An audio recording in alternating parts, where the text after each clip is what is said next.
make it in colleges. If you read from the Bible, obey the commandment and know who your mother and father is. Tune in to sa.neter, cause he the protector of the gods. I'm talking about Dr. Benjamin, Yusuf, Cannon, and John. We got the scale of my art. If he light as a feather, let's go and weigh his heart. I am the shrine of Ptah. If you say I am, better recognize a god. All I see is pseudos and frauds. Kudos to my dogs. Shit judo for you frogs. I think it's time to hop off the environment. Oh, you didn't know? It's environment tough.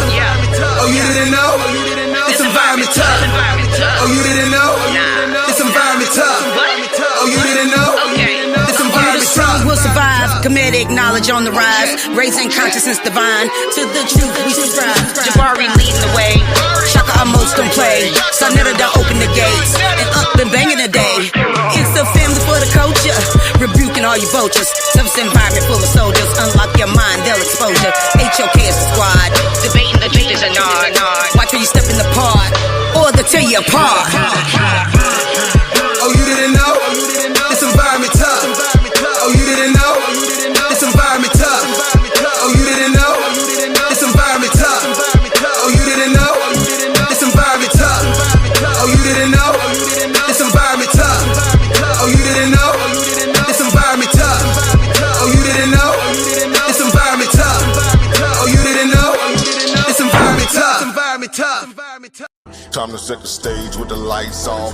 Let the little nigga breathe till the fight's lost. You ain't never like the room with the bright sauce. Hail Mary, they despise what the light brought. Let them roach niggas bleed if they can't see. sa.neter TV, what you can't be. They say that murder on my mind, now they can't breathe. Take a picture of the crew, that's your last peep. It ain't just me. Keep them jumping like some frogs so they might believe what the sun said. And they don't really wanna bleed from the gunplay. And like mine, nigga smoking weed on the one-way street, nigga. Yeah, we see we outside with it. Pull up to debates like we might be with it on guard. Side these niggas like bullshit and they fraud. Let me chop them down with the sword. Walk them down like they live bars. This the toughest you gon' be in, we too hard. And you don't really want that smoke, my G.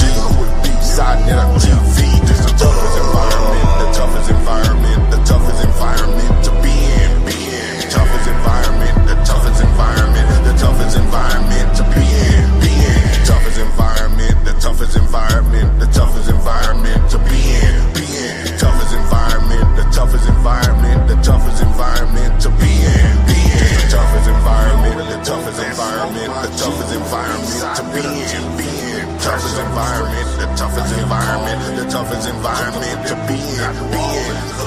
Keep that off your lip before you get flipped. We got sources over here, we don't just spit.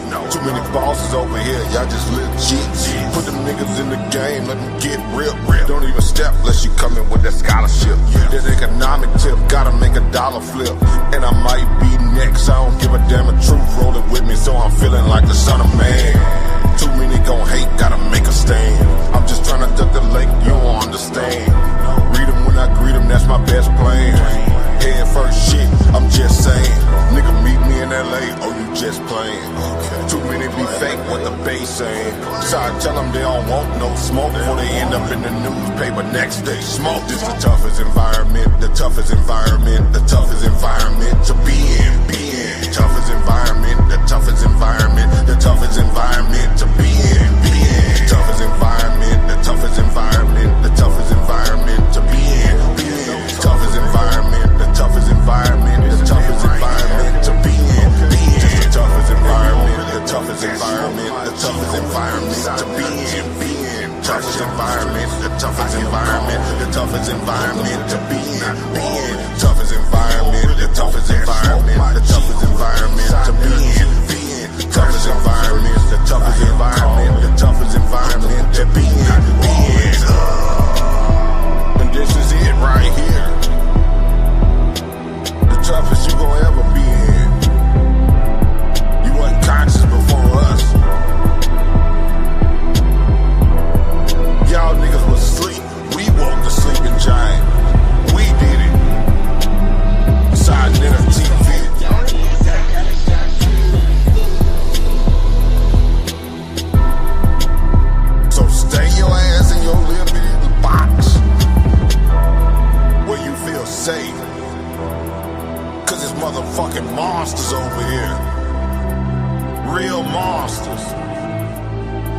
Peace and Pan-Africanisms to Brother Herman Smalls in the toughest environment you can be in.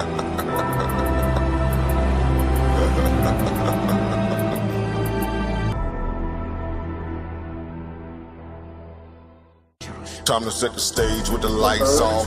Let the little nigga breathe to the fight off. You ain't never like the There are room. also several city cameras in the area, providing even more footage of what happened. Over top, several people reported the initial slap and subsequent attacks on cell phones. Ken Cover says those are critical in identifying everyone involved. There's great video that shows exactly what occurred, and I think that these people are going to be brought to justice. There are also several city cameras in the area, providing even more footage of what happened. Cover tells me investigators are doing everything they can to catch those responsible. These investigators have been working around the clock to identify everybody that's involved, to be able to locate those people, to be able to interview them, to be able to get a true picture of exactly what occurred. Cover says several people have offered tips about what happened and who was involved, but he says officers still need help. There are still some people that have not been identified. Is that the public, play a part in this, because stuff like this shouldn't happen in our city. When it does, we need people to step forward. That way we can bring these people. As crucial as these videos will be in building criminal cases, Cover says they show a disturbing reality. Recording the moment, he says, seemed to take a priority over stopping the violence. How do you not call 911? How do you not try to render some aid? I mean, you have a woman that is knocked unconscious. It's just crazy to me that we live in a society that people would rather take video than actually try to stop something from happening or intervening and try to render aid. It's just, to me, it's pretty disgusting.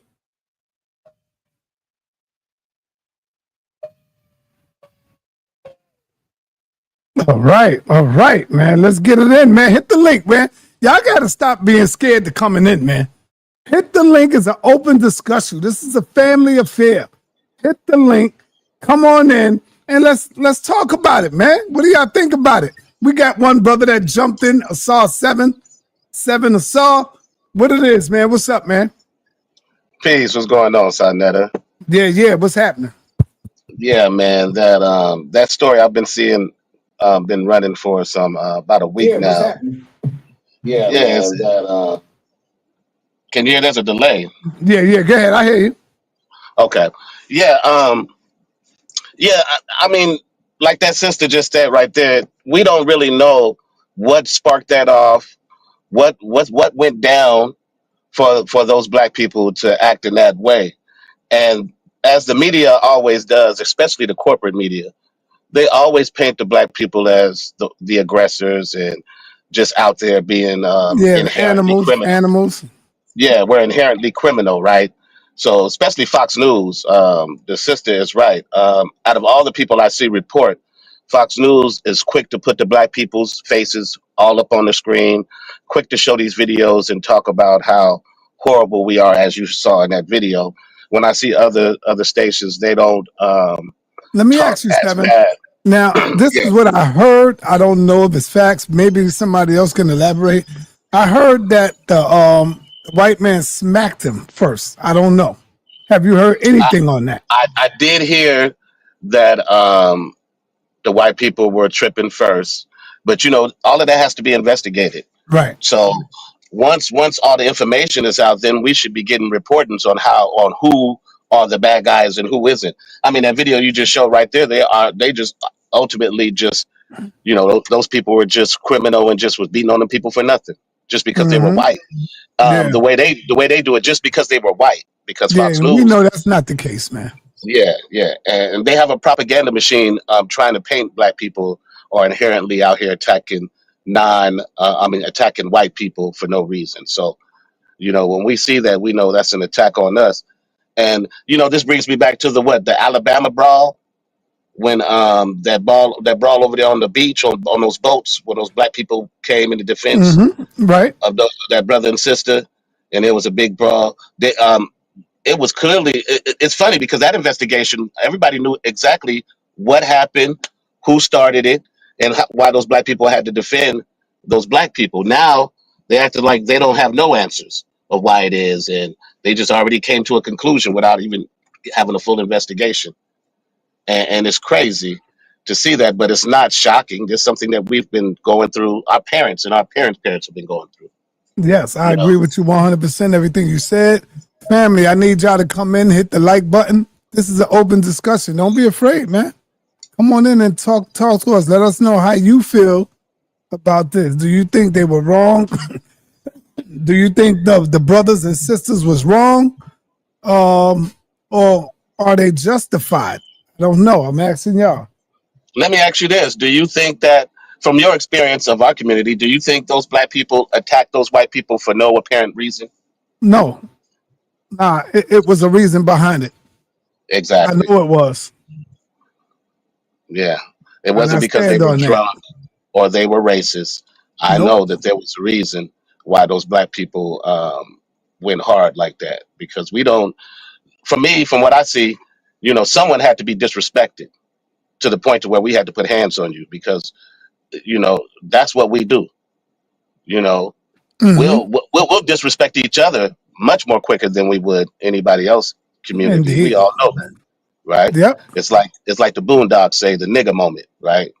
You have that moment with your own people, so it'll have to take some real disrespect for someone from another community to elicit a reaction like that from. When you look at the brawl, when you talked about what's the one you said when they was on a boat when homeboy jumped in the water and started swimming? I believe it was the Alabama brawl. I believe the that was Alabama brawl. When you look at these brawls that's taking place now, it all stems. A lot of people don't want to believe this, but it all stems up out of slavery. 100%. What do you mean, sa.neter? What do you mean? All right, I'll tell you what I mean. Remember, our women, the African woman, the black woman, was getting beaten when she was pregnant. So the adrenaline of fear would automatically go into that unborn child and touch that baby. Yeah. You see, when you look at the science of it, they were being beaten, right, to drive fear into them. And so now when they see a white man hit somebody, automatically is in their mind to react this way. Because this generation now, they say that, hell, you could never put us into slavery again. We will never go back into slavery this time. This is a whole different generation. And if we can beat each other's ass and nobody jumps up and say nothing, the news don't come out, you know, because there's been black on black crime all the time with black people jumping each other. You know what I'm saying? You can't go into a community, right? You cannot go into a community and, like, let's say you're going to see a girl you just met. You going up in the projects. The hoodlums is out there, you know, and they see this new dude coming in, and he got the woman that they've been trying. They be like, "Yo, who the hell is it?" You know, you gonna have to go by there swinging and fighting because of jealousy, and that happens sometimes. So you don't see the news running out. You don't see brothers coming out. So before you go on, my brother David, I want to play a clip, and I want to show you this clip. I want y'all to see this clip right here. Tell me what y'all think. This is crazy. That's what made me go live when I saw this clip. We're going to talk about the Cincinnati brawl, but I want to issue a respectful warning to everybody. If you're going to get in the comment section and post your opinion, and make sure you stay respectful. No disrespect allowed in my comment section. It's okay to have your opinion, but it's not okay to get disrespectful and or start disrespecting somebody else in the comment section just because they don't agree with you. Now about this Cincinnati brawl, I feel like motherfuckers was super fucked up, and they know they was bogus as hell that the way that they did that man. And then for all of those people to be just standing around hyperactive and loud and screaming and yelling and video recording it instead of trying to stop everybody from beating on this man, knowing damn well, for one, you could end up losing your freedom and gon' end up losing your freedom. If people cared about you, they would have thought about that, because depending on that man's injuries, depend on the type of charges that people are going to be looking at. And for two, people should have been sitting there thinking about what type of damage they could have did to that man. And not only that, y'all already did enough damage. It only took one person to fight that man. It ain't never fair when you got more than one person fighting another person and people just around beating on people and stomping on people, and when this man on the ground kicking them in his face and doing all of that shit. If this was a black brother that was getting beat on inside of a community that was majority white with the people that was around that was beating on them and kicking on them and stomping on them and doing all of that shit, people wouldn't care what that black brother had said and or did. People would have cared about the fact that all of these white brothers shouldn't be jumping on this black brother, and that's fucked up because it only takes one person to fight somebody, and if it take you two of them to take two people, take two people. But people will not agree with somebody brutally beating somebody the way that people stood out there beating this white brother. People have got to start trying to do for other people the same thing that you would want done for yourself. And if that was a black brother out there and there was white brothers around, ain't no way in the fuck I would have wanted them to be beating on and kicking and stomping that young man like that out there in the goddamn street. And I don't want people beating and stomping on a white brother out there in the goddamn street. Absolutely, he might have said something offensive. I have no idea what went on, and I don't believe other people have said what went on. But no matter what went on, everybody knows that nobody should have been out there stomping and beating on that man the way that they did. And they damn sure know that they shouldn't have put their hands on that lady that was up there trying to break things up, especially that man that clocked her in her face and knocked her out. And while those people that actually put their hands on that man probably think those people that was video recording and rooting them on and screaming, yeah, had your best interests at heart, they didn't have your best interests at heart, because now think about the charges that you're about to face, and they could have stopped you from receiving those charges.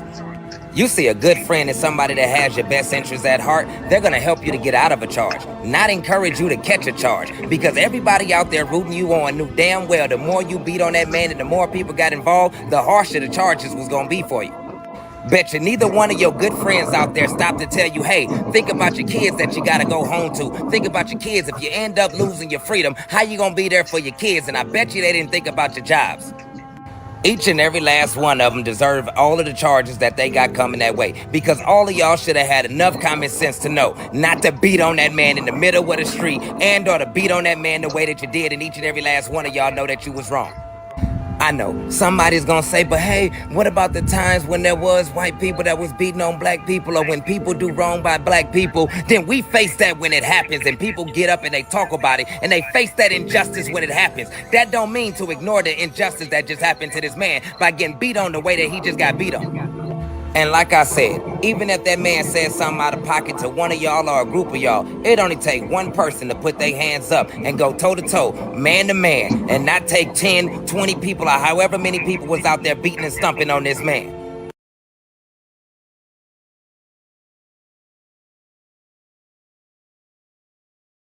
All right, David Lawson, what's up, man? What do you think about what you're hearing, brother? It's on you first, brother. Come on, David. All right, I'm gonna have to go by. Turn back on your camera, Divine Allah. We got to go to Divine Allah. Can you hear me? Oh, that's you? Can you hear me? Yeah, I hear you. This is David. You go ahead, David. Yes, go ahead, David. Okay. The first thing I want to say, it's a pleasure to be on your panel. I've been following you since like 2013. You know, and I was used to try to catch you in Harlem when you used to be out there. Right. But I'm gonna deal with this topic real quickly. The guy, he said a lot, and I can agree to some of the things he's saying. Then at the same time, it's tough because we always, as a people, have to be bigger and better and more super than any other people. It didn't look good for us as a people, but then at the same time, you know, when I think about the Rodney King beating that was on video, the Eric Gardner, you know, all the people that was on video brutalized, it's kind of tough though. It's like, my feelings is like mixed, but I still think we could have done better though, truth be told, not for nothing, because it did look crazy. You know, like we showed no self-control despite whatever probably did happen. It could have been handled a little bit better than that, because that video speaks 1,000 words, despite whatever that situation was. But I don't like the fact that they're trying to make it into something else when we as Black folks experience way more atrocities than that. And I just take it as we always got to be super. Like we always got to be the bigger and better people. But I mean, when I saw it, I was kind of stunned, like, oh, wow. That's, especially when, you always got sensitivity to knock a woman out. So, yeah, pretty much, that's it. Yeah, you know why you feel that way, my brother David? What's up? Because deep down in your heart, you still have love. Right. You got love for Europeans, for the white man. You got love in your heart for the white man and the white woman.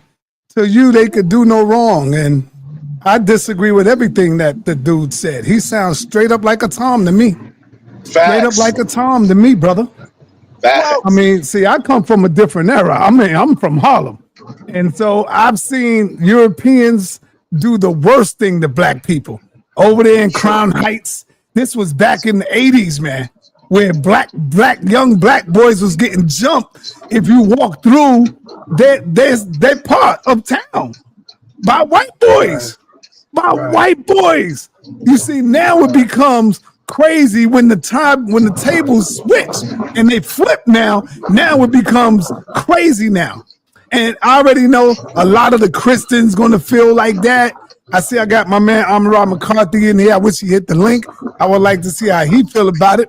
You know, hey, come on, hit the link, my brother Amara. Hit the link. All right, let me go to Divine a lot. Divine, what up, brother? Cut that light on. There you go. Peace, God. Peace, y'all. How you feel? Good, brother. How you? It's unfortunate. It's it's unfortunate, but it is what it is. It is what it is. And you know what? I'm out here in Cincinnati. I'm out here in Sun City, righteously known as Sun City. I actually live on the street where this happened. Like when I walk out my front door, it's literally where this shit happened. So this happened during Jazz Festival weekend in Cincinnati. So this is when like all black people from Chicago, Detroit, Cleveland, everybody come to Cincinnati. I'm talking about Earth, Wind and Fire, Zap Band, you know, Frankie Beverly tribute. All that's happening that night. So they really picked the wrong night to move that way. Like honestly, dude picked the wrong night. And he might as well been Juneteenth. You know what I mean? So and honestly, the individual who the white man slapped. Oh, so he did. So a white man did slap him. Yeah, absolutely. Okay. All right. See? 1000%. He slapped him. And it's about who he slapped too. And that's why the response was so vicious. See that? There you go. Who he slapped. Yeah, we all know who he slapped. And that's why everybody keep the names out of it. You know how we do that. Right. Can't everybody know? If you know, you know. But my problem is the police chief came out and said, I'm gonna go ahead and I'm gonna arrest anybody who had anything to do with any. I don't care what side you on. If you threw a punch, if you did anything. So I don't know how you let a foreign national slap an American citizen and walk. So I would never go to another country and slap somebody and expect to get, let alone go to the Brook Boogie down, right? And go slap somebody and expect to have and not get shot. So I think the response was warranted. I mean, I feel like, yeah, peace. Yeah, because number one, man, we just tired of getting beat down. We tired of getting jumped. We tired of getting shot. And so, yes, the incident was racial. I'll say yes. I'm not going to take that away. You know, as a white man smacking a black man, and the first thing we see is the reaction. Like, it depends on who this dude is. He's loved. He's respected by the community. Absolutely. You know, and you going to put your hands on another man? Nah, we tired of that, bro. Our people tired of that. We came up looking at that. We came up reading about slavery. We came up, you know, all of that, bro. For sure. All of that. I don't condone no violence. Let me just say that right now. I don't condone no violence. Right. But hey, it is what it is, man. Because when it happened to us. And my thing is this European was willing to do this on Jazz Festival weekend in Cincinnati in front of all these black people. So I'm like, he obviously is problematic in general. This is probably not his first time putting his hands on disrespect and moving like that. So I'm like, they just let him walk while my brother just sitting in the county jail. You know, that's kind of crazy. Yeah, I feel like and they got all this video footage, but where's the footage of the white man smacking him? Yeah, it's video. Why you ain't got that footage? Why you ain't showing that? It'll pop up later. You know? Plenty. Yeah. All right. Peace. Thank you, brother. Peace. Latoya. What up, Latoya? My I'll drop aunt. the video in the chat. Oh, you got the video? Yeah, I drop it in the chat. Hold on. You got the video with the white boy smacking the black man. 1000%. Oh man, put that in the back chat right here. It's a back chat. It says private chat.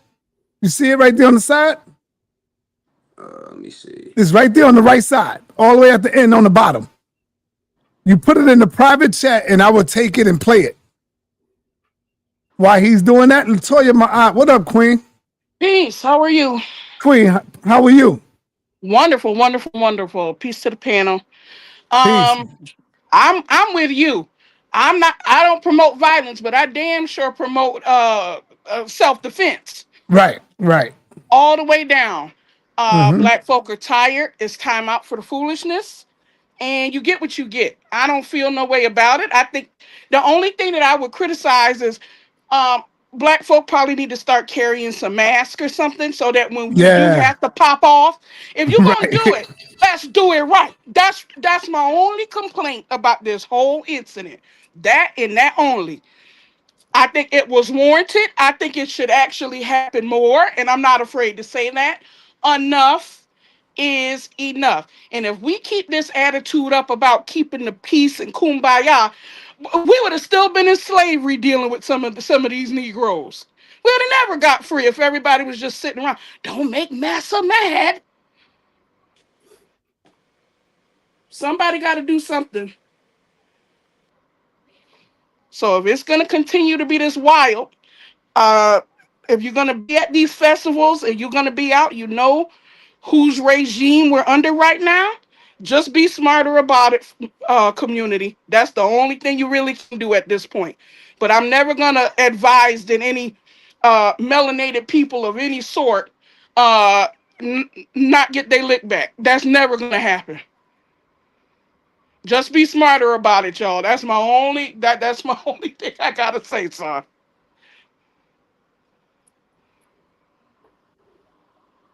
Right. Thank you.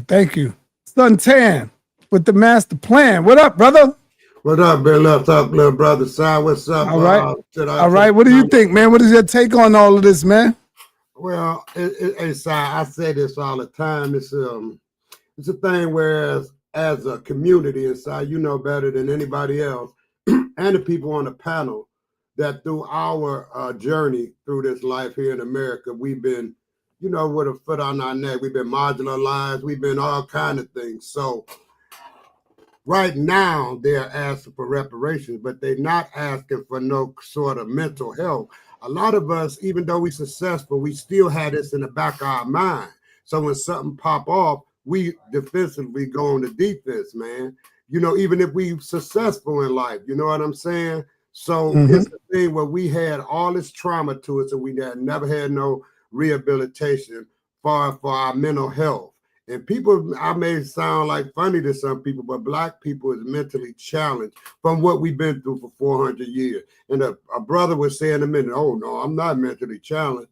And I say to him, that's when you really are, when you can't admit that you got to look back at all these things that happened to our culture and to our people. And as for that guy, like I said, you can get up and take up and say what we ain't supposed to do and all of this sort of stuff. But at the same time, how you going to sit there and excuse what had happened to us and you're going to try to jump on the side of being right? How you just going to be right after you done been stumped to death or stumped half to death? So now, okay, I'm right. So, I'm not going to jump in. That's not right. It don't work like that. And we are fighting culture. We are people who survives. We done been through the thick of things. Half of us, not half, but a third of us are a small amount of us billionaires. A lot of us are well off. We started the race at the end, and now we didn't catching up with everybody and passing them. So along with the wealth and along with material things, our mental health is still there. We fighters, and we're going to continue to fight until it's the lights out for each and every one of us individually. So what I would say, it jumped off. People can't control their mental health, man. When something like that jump off, they just have to get in. Just like when that man at that Mississippi thing, he threw his hat up. My man swam all the way across the river. That's mental, man, just to get in there, just to help his brother out. So it's a mental thing. It automatically kicked in. That's what I'm trying to tell you, bro. Yeah, I understand it, brother. So that's all I got to say to that. All right, let me bring in my brother, man. And y'all don't know this, but my brother changed his name. He changed his name. I think he's going to become a part of the Realism team coming up. He go by the name of Black Sage in the building. I speak of none other than Black Sage, a.k.a. Elder Yara. Black Sage is in the building right now. Yeah, what up, Black Sage? Peace, no doubt. Peace and blessings, man. Shout out to the new coming soon, the Black Saga clan. We're going to be coming your way, the Black Saga clan. Yeah. Y'all, man, and blessing y'all. Let me tell my people something, though, man. Although we feel like we have the right and we are in the right from what those brothers and those sisters did, defending themselves, let me drop something heavy on y'all. It's not revolutionary. It's not revolutionary. See, I got on you see that? The Nat Turner shirt? Mm-hmm. It's not revolutionary. You got to understand the beast that you're fighting. The beast that you're fighting, you can't beat them with your hands. The beast that we fighting, they fighting with drones. I'm going to have to get you, Black Sage. I'm going to have to get you, man. They fighting with B-52 bombs. I'm going to have to get you, brother. I want y'all to understand this, though. We're not fighting on the same battlefield. That's why we keep losing this fight with them. That's why we keep losing this fight with them. Y'all have heard this saying going around the internet talking about 100 black men versus 100 Puerto Ricans who will win, 100 black men versus a gorilla, 100 black men versus a bear, 100 black men versus that who will win. 100 black men versus one police department and lose. You know why? You know why? Because we don't have the military power that they have. So you're not going to win by fighting with your hands. You're not going to do it that way. See, we got to elevate our consciousness. See, everybody think it's cool when everybody else is dying. Everybody think it's cool when everybody else is dying. Yeah, it look good on TV. It look good on here. They fighting. Y'all got to elevate y'all consciousness and learn how to fight on the battlefield that they're fighting on. They're not fighting the way they're not fighting the way we fight. Let me ask you a question, Brother Yara. Yep. When you went to school as a young man, as a young little boy, have you ever seen bullies in school? I know I have. Yeah, I've seen bullies where they make you bring your lunch money, or sometimes you can't sit in a certain seat. Yeah. Have you ever seen bullies, Yara? I mean, Black Sage? Yep, absolutely. How do you stop a bully? Because a bully got his soldiers behind him. He got his boys with him. How do you stop a bully? You got to outthink a bully. No. You got to beat you got to outthink a bully. No, you got to put your fist up and you got to fight him. Regardless if you get beat, you got to fight him every day that he comes at you to make him, hold up, to make him respect you, to make him say, we can't do that to them people no more. Because if we do that to them people, they're going to stand up and fight back. So we can't just doing that to people. You don't hear, I'm going to pass the mic. 1 minute, I'm going to pass the mic. You don't hear Palestinians saying, we can't beat them people because they got missiles and they got guns. God damn it, they stand up and say freedom or death, what Malcolm said. And they throwing goddamn rocks, Elder Black Sage. They throwing rocks at the enemy while they being shooting at. Come on, brother, don't talk like that to me, man. To stop a bully is to stand your ground and to fight back. I'll give you back the mic. Go ahead.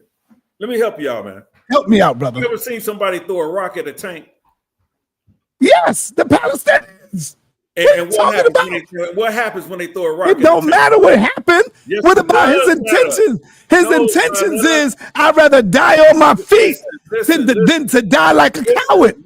That's his intentions, brother. Freedom or death. What did Malcolm teach? Malcolm taught freedom or death. See, we talk a good fight, but they living it. They are living it. It's people living it. Passionate. You want to fight. You want your lick back. But this ain't about getting your lick back. This is why we keep failing at this whole fight. It's about standing your ground. No, listen, let me tell you how you Can I ask you a question, Elder Yara? Can I ask you a question? No, hold on. Let Yara finish, and then you can come in, 7. Let Yara finish. You got it next, 7. Let me tell you how you stand your ground against this enemy. It's not with your fists. You cannot beat them that way. Y'all know how y'all beat them? The same way they beat other nations and they beat other countries, right? With their mind. We not thinking. Peace, sorry. We want to watch. They boycotted, black folks boycotted Target a few months back. Guess what? They got some change. They may not have got everything they wanted, but some change occurred. Why? Because you're fighting them on a battlefield that they play on. What if you got 1,000 black folks say we're going to boycott Target and we just going to go out to all the Targets and throw rocks at the building and bust the windows out? That's not how you defeat them. Y'all not fighting on the same battlefield. You're going to lose this fight. Your enemy ain't throwing rocks. Your enemy don't give a damn about your protests. When you walking and marching, they don't give a damn about 1 million niggas marching on Washington. Guess what? Because them same million niggas gonna go back home and pay taxes. And guess what them white folks gonna do with them taxes? They gonna buy some more weapons to keep kicking y'all ass. You just say our, not y'all. I'm saying y'all because I ain't with y'all niggas that don't think. Hey, peace out. You're not gonna win that fight. Hey, I agree with that. Yourself with losers, you're not gonna win those fights. I agree with that, but hey, sorry, if you play that video, I just sent it to you.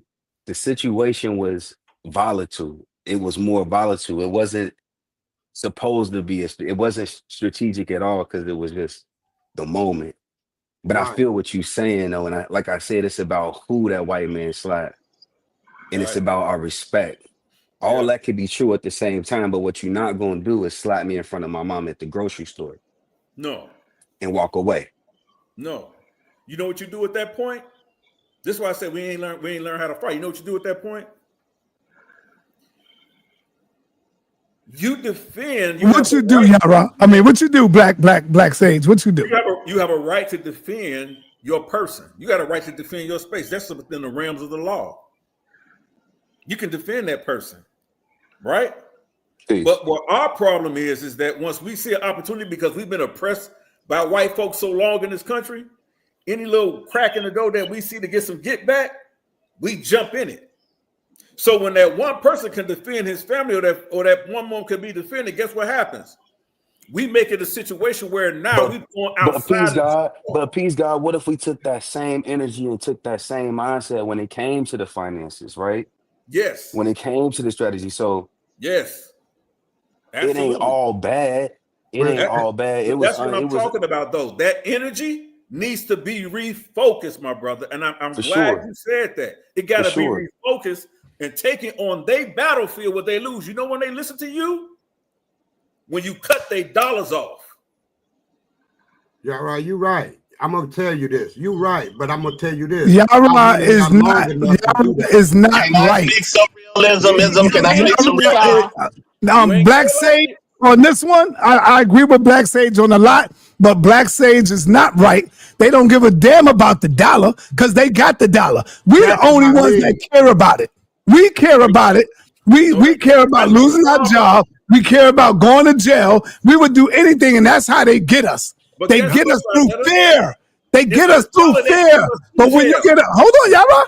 But when you get someone with a mindset that say, you know what, I don't give a damn what happened. Right. You are not going to smack me in front of these women, in front of these sisters. You've been punking the black man for 500 to 400 goddamn years. How dare you put your hands in my face?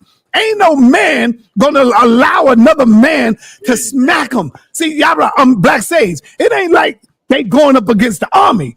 They going up against a white man who attempted to commit violence on another brother.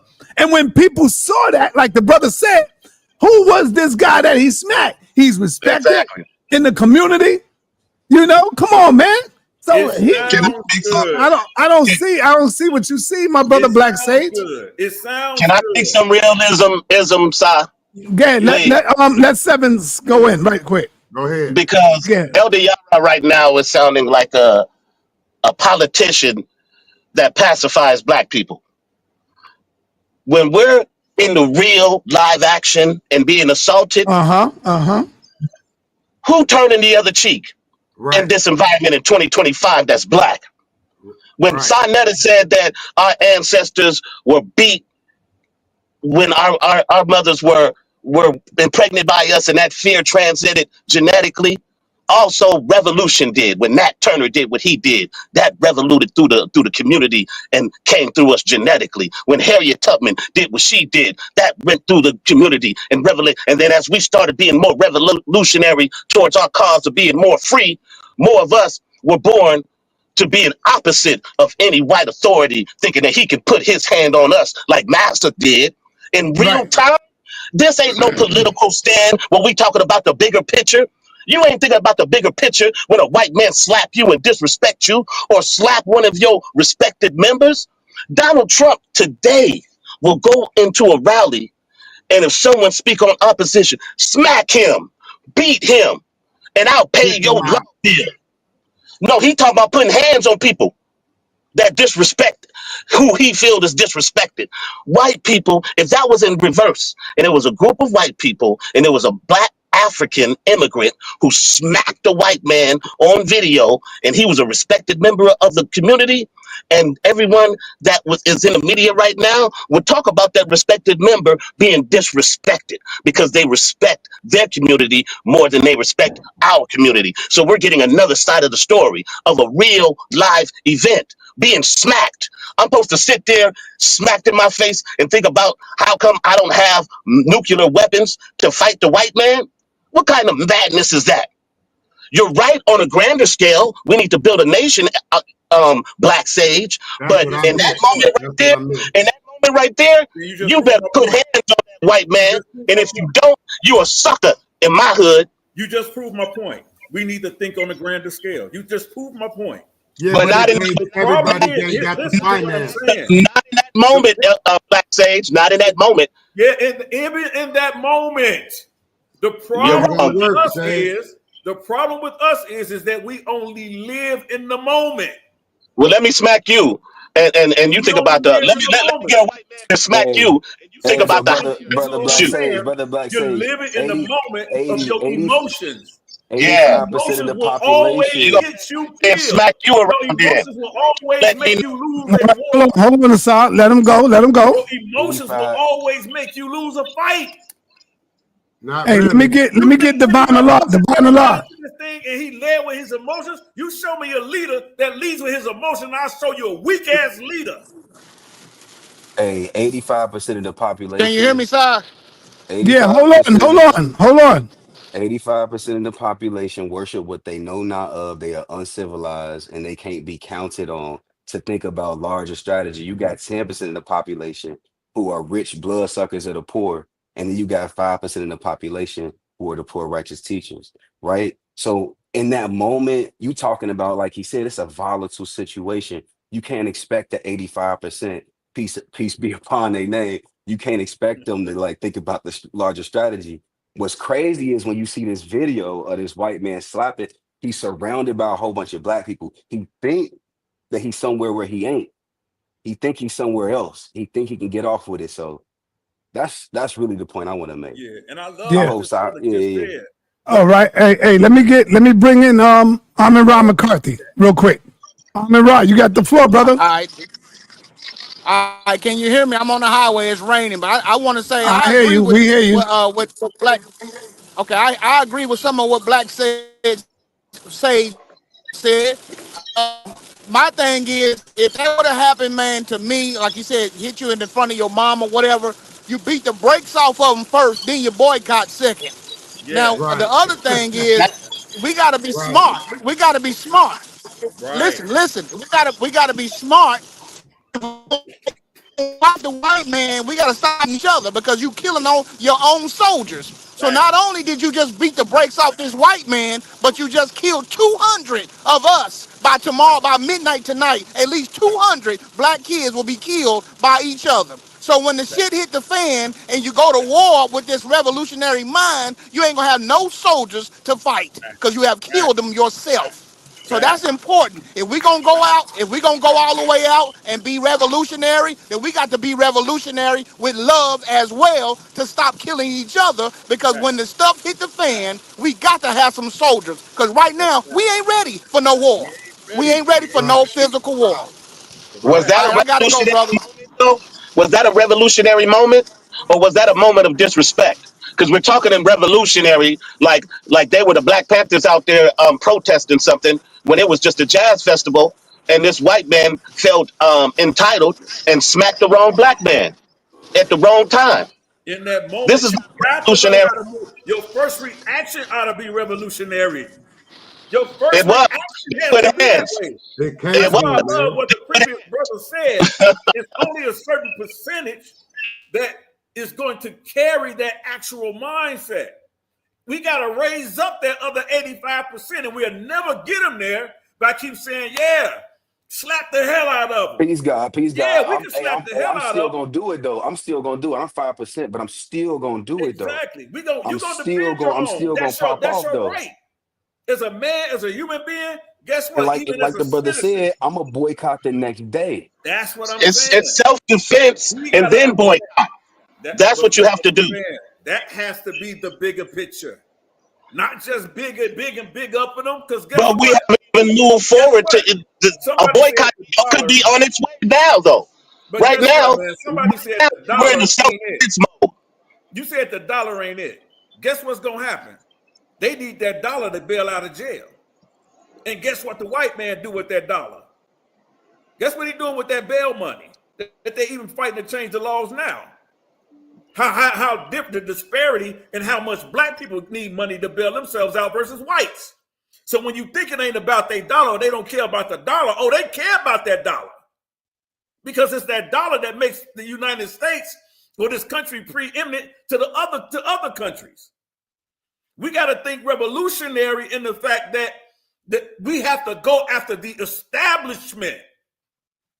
We always want to put a Band-Aid on a gunshot wound. Yeah, he right. Hey, he Establishment. right. You right, brother Sage. And just like what somebody was saying something about Nat Turner. Nat Turner was he got mad and he took things into his own hands, but his people wasn't killing each other. He had Facts. unity. He had unity with the other slaves. He wasn't worried about if once he get through smacking the hell out of a white man while cutting a white man's throat, was another slave gonna cut his damn throat. That's Right. what we Facts. got to worry about. We got to stop fighting each other. Otherwise, we Facts. ain't gonna have no soldiers to fight the war, and it's coming. Because what this Facts. just did was green lighted the Jim Crow. It green lighted some white country boy beating up some black girl or All something. right, all right. I gotta cut you, Armin Ross Squad. I gotta cut you, man. I mean, Yeah, Armin Ross McCarthy. The reason I'm gonna cut you is because wherever you live, white people fight white people. Chinese people fight Chinese people. Whatever community you're in, Right. fight each other, brother. It's not just black people that's fighting black people. That's Right. just what they highlight on the news I to make it understand look that. like, hold on, let me finish, brother. Let me Okay, finish. okay, go To ahead. make it look like we are the savages. But people fight and kill where they live, bro. So you got to stop trying to make it look like we're the only ones that's fighting and killing and bleeding each other out. I agree with you. Yes, let's stop the fighting with each other. But that's not only us. That's every nation. Spanish, man, you ain't really see Spanish people fight each other. They cut and they kill and they bleed and they doing all that. You let Spanish people get drunk. They just like the white man. I The first understand. thing Can I they know how to respond? do is pull out their blade. Can I respond right quick, Si? Yes, go ahead, brother. I work in the trauma ICU.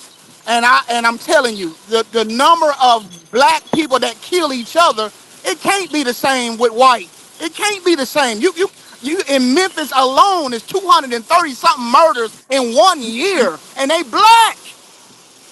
They do it in Ukraine. You know what I'm saying?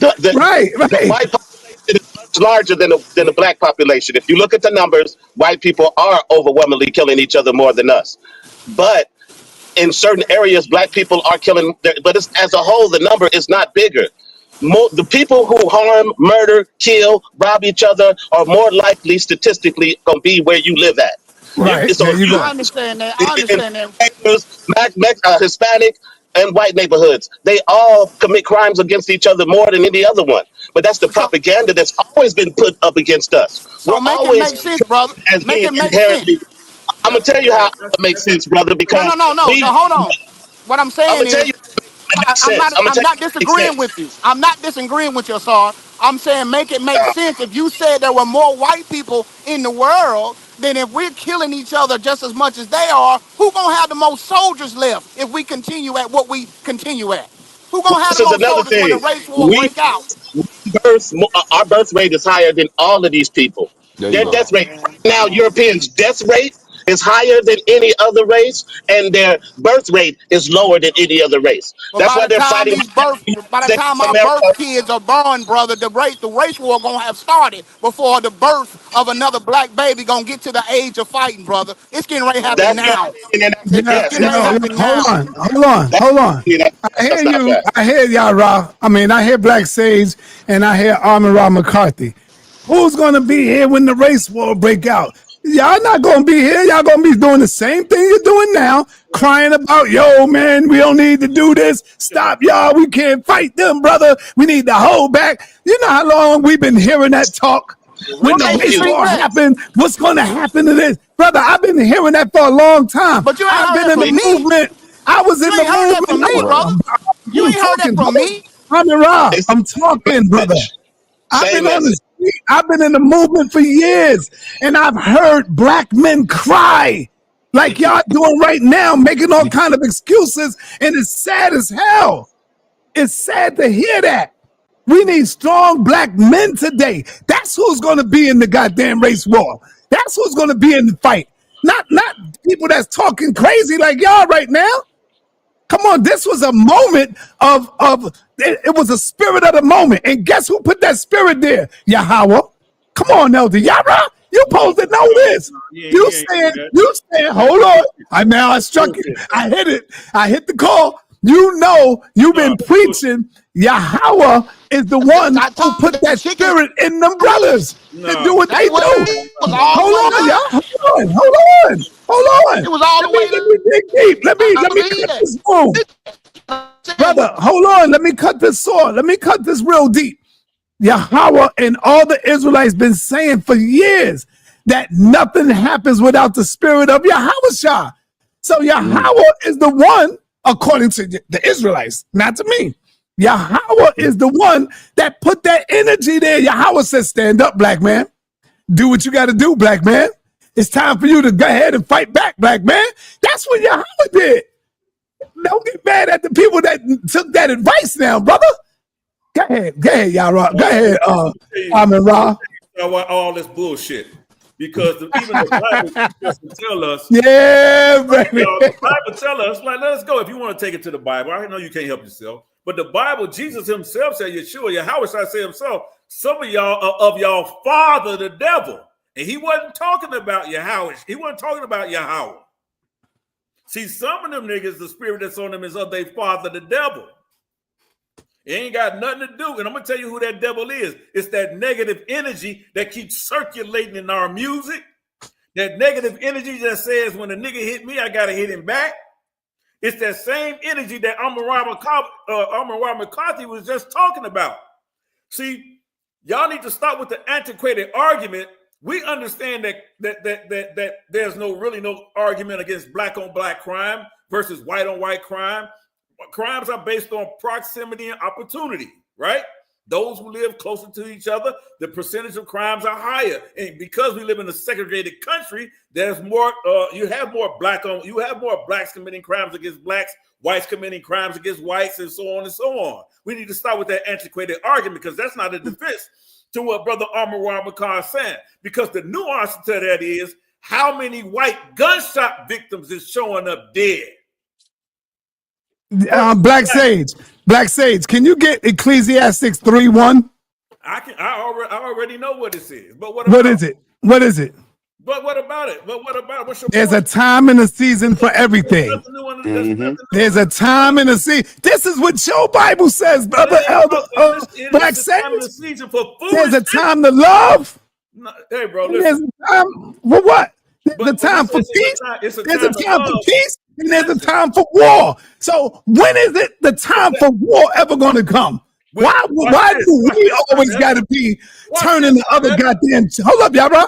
Why do we got to be the first ones all the time, turning the other cheek? Why? Let me explain to you. It's not about turning the other cheek. If there's a time for war, that has to be an army to go to war. If you need an army to go to war, you need a strategy before you go to war. I'm asking brothers on this panel right now, what's the strategy to go to war? You think it's this? It's not. What's the strategy, Elder? What's the strategy, Black Sage? Everybody don't got that, Black Sage. Everybody don't have that mindset, Black Sage. That's what I'm trying to say right now. We got to get there. We've been hearing this from leaders our whole lives. Our parents have been hearing this from leaders our whole lives. Right. But you sounding like Al Sharpton right now, Black Sage. But you know what has to change? Because Harriet Tubman would look at you up and down and go free slaves.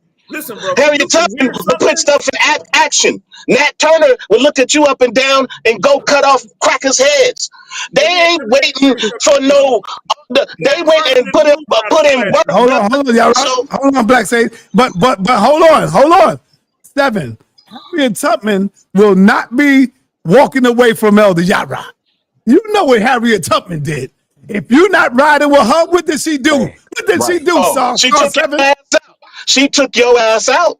She took that 4-5 and pointed it at you, bro. And got you and got rid of you. Why? Because she knew that you would be the one to run back to the master. You gonna be the where we going. Again, more bullshit from the emotional community of black men that we deal with. She was emotional, but she was freeing people. She was freeing our people. You claim that's emotion. People like you claim that's emotion, and what that is revolution. That's what that is. Right. There you go. Emotion, that's revolution. See, you have a definition of revolution. One mic, y'all. One mic. You have a definition of what revolution is, Elder Yara, but the people who getting beat, who getting slapped in real life, their revolution is defined differently. No, it's not. Yours is from a pulpit. Theirs is from the streets and from the fields. Yes, it is. Revolution is not because you sound just like the same ones that was preaching the same stuff from the same pulpit. That's what you sound like, Elder Yara, getting smacked and turning the other cheek. When I'm telling you as a black man, the reason why you keep hearing the same things from these same leaders, whether they Muslim, whether they Christian, whether they Israelites, you know why you keep hearing the same thing? Because they got the same mindset you emotional Negroes on this panel got right now. You emotional as hell. Well, you sound like them. What I'm trying to tell you, I'm trying to tell you. You ain't saying nothing different. But I'm telling you what they're not doing. They're not revolutionizing. And revolutionizing doesn't come with your emotions. Because a nigga slapped my mama, ain't a moment for me to go out and grab a gun. I need a strategy to take out the hole. Because guess what? Every one of them white men want to slap all y'all mamas. Hey, but they didn't pull out. He got smacked back. They didn't pull out no guns. You need a strategy. You need a strategy. If we don't have a strategy in place, so that when these things do happen, we don't know how to move. The strategy is right. You smack them back. That's the strategy. The problem with you guys, see, what y'all don't realize is that y'all know different rape and abuse victims. All right, hold on. You only know how to respond in times of abuse. The time to do something is not in the time when somebody's slapping the shit out of you. Excuse my language. It's the time when ain't nobody slapping you. We can't get y'all niggas on the same street corner without killing each other. Bro, Let me you pose a couldn't have. question. And All right, hold on, everybody. Come on, Divine. Go ahead, brother. Peace, God. You couldn't have told no brother in the '60s that if a white man slap you, you don't do nothing. Like even with the larger strategy going on. So I'm like, within any community you look at, you have socioeconomic strata. You got people at different layers of society. So when I'm in the room with you, Black Sage, and we talking about our strategy, I don't want you to be like steamrolling me talking about what we got to do. We need to break this strategy down and be more granular.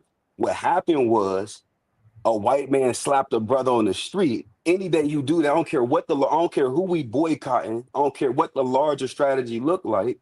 That's gonna happen in any community. Every community got, like I said, different layers. So you got Palestinians that's not throwing rocks at Tank. They making decisions. You got Palestinians with money. You got Palestinians who ain't eating.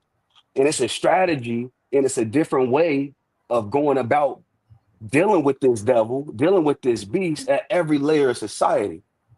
You know what I'm saying? So like what happened is what happened. What's the layer of strategy what's the layer of strategy, the ones that deal with it in retaliation and violence? Where are those groups at? You galvanize them in a way. You remember when Hey, hold on for 1 minute. Hey, everybody that's in here, you know they don't want this video to get out. You see they got me stuck right there. Like, share, and subscribe. Share the video for me, y'all. Share it to your Facebook. Let the people get it. Because that's how we beat them on this. Because they only going to allow a certain amount of people to get this message right here. So like and share the video, please. Share it on your Facebook so the people can see it. Peace. Okay, Peace, I get it. Go ahead, Divine. So you remember when Obama got elected the first time? You remember when they did things like, rock the vote, they did revolt, they had Diddy out, they was doing shows. That's the type of stuff you got to do to get the 85, like kind of headed in the right direction. They easy to lead in the wrong direction, but they hard to lead in the right direction. This is the type of group of people we're talking about. So, hey, let me get Jose. Jose, what's up, man? What's on your mind, bro? Hey, Sai, did you get the message? Did you get the video? Yeah, I seen it, but it won't let me play it for some reason. Damn, okay. That's peace. Yeah. So hey, Jose, what's up, man? Let me pose a question to Black Sage. Yeah. You got to talk up so we can hear you. Let me pose a question to Black Sage. He's talking about strategy. He has a movement. So let me ask him what is his strategy to fight the white man. And if he can't answer the question, Thank you. Then he shouldn't be speaking. If none of us can answer the question, we shouldn't be yelling and screaming on the panel. We got to realize that our enemy is not the white man. We got to realize that the enemy, listen to what I'm saying. We got to get out of our emotions. We are fighting against a global system. They don't care where part of the world you come from. We got Africans on the continent of Africa fighting for their rights still and fighting for liberation, still fighting against colonization and neocolonialism. We're still fighting over here in this country for our full rights to be recognized. But what's the problem? We're fighting against a global system now, right? Your global system, that global system cannot be broken by rocks and fists. It cannot. This is the world we live in. What the thing that they have done to us, and they have kept us in that capsule of slavery that we've been in this country for 400 years, and they don't do anything to let us out of it. And we don't do anything to get out of it. We keep having these same circular arguments about what the white man has been doing to us for 400 years. Our strategy is to promote education among our children, right? And I'm not necessarily talking about the white man's education, but how many of us know how to build an atomic bomb? We don't know anything about that. We don't know anything. What are your children doing? They can barely read and write. We're not educating our families. We're not supporting family unity among black communities. We still can't go in each other's neighborhoods. Y'all go down and talk about it. Oh, we ain't it's not an issue. Black on black crime and in that aspect don't exist. I'm from Chicago, 2 blocks away from each other. From Nobody said it's not an issue, brother. Let me finish talking. From 65th to 63rd to 61st Street, they kill each other on a daily basis. No white man in sight. No white man in sight. That's where we're losing the battle. Okay, y'all. And we get hyped. We get hyped when a white man do something to a black person. Yeah, we have every right to defend ourselves. You're supposed to defend yourself. But at the end of the day, guess what? You know why that white man feels comfortable but doing that, or in a crowd of black people? Because he feels he has the system behind him. And Yara, I mean, Black Sage, you didn't answer my question. You went through all of that and spoke very loudly and didn't answer my question. Because the strategy that you suggest, what you are doing is you are telling us, love Jesus. I didn't say nothing about Jesus, son. That is what you promote. But that is what you promote. No, you don't you didn't hear promote me say nothing black about revolutionaries. Jesus. You're lying. But you don't promote African unity because you just lied. You don't promote African unity. You promote biblical knowledge. I've always promoted African unity. What the hell are you talking about? Among who, Yara? When you just quoted a Bible verse, you didn't quote. What Bible verse did I quote? You have never quoted an African text. What Bible verse did I just quote? You've never quoted an African text. I'm just asking you a question so we can move on. What Bible verse did I quote? You quoted a couple Bible verses just now when sa.neter was talking to you. sa.neter brought up the Bible verse, not me. Right, but you didn't quote any indigenous African. I didn't quote one Bible verse. Well, so brother, first of you all, don't quote anything African either. Argument based you on don't quote a lie, anything African either. Because I didn't quote one Bible verse. But you don't quote anything African either. sa.neter brought up the Bible verse. Right, and but listen, you don't. We don't need we're not talking about African parables. You don't teach African-centered education. We're not talking about biblical knowledge. I'm talking about biblical knowledge. You teach biblical knowledge. You don't teach. Listen, brother. Again, you what you're doing is making an argument I never made here.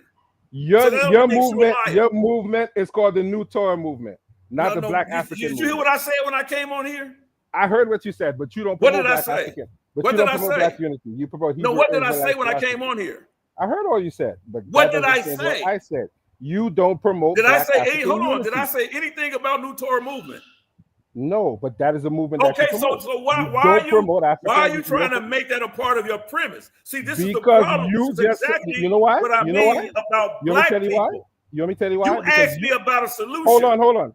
Let me tell you why. I gave you my solution. I gave you my solution and what and things we should be looking towards. Let me and you ran back to the Bible. You know why you did that? No, hold on. You know why you did that? No, hold on. Because your mindset is not about. All right, y'all. I'm gonna move on. I gotta move on. Gotta move on. Let me get my big brother here. Apostle is in the building. He got his hand up. What up, Apostle? Yeah, hey, what's up? How's everybody doing? Good. Your mic sound good, man. Thanks, brother. Everybody's all right? Yep. Good to see you, Apostle. All right, man, let me go ahead and slap some heads since y'all doing all right. Please, son, go brush your teeth. Your mouth smell like boo-boo. You're talking out of your butthole. Go talk to somebody else because you don't make sense. Everything that you just accused Yara of doing it, he did not. No, his name ain't Yara no more, brother. It's Black Sage, brother. Black Sage. Whatever. It's okay, bro. Go ahead. You know, I'll catch up with you later. The point is, your whole argument was pointless and baseless. And when you got stuck, since you couldn't get beyond the violence, you got stuck there. You went to your old faithful, the Bible, and the brother didn't bring up the Bible. And then you did it too fake, and you brought it up because actually sa.neter brought up the Bible. And then you said, well, you ain't bring up no African fable. Boo-hoo, nigga. Stop crying. We got folk like you to bring up African fables. I just listened to Jabari before I turned over here because sa.neter got, he's over there too doing that.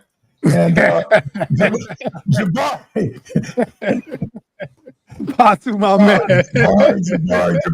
Jabari is so Was eating. asinine.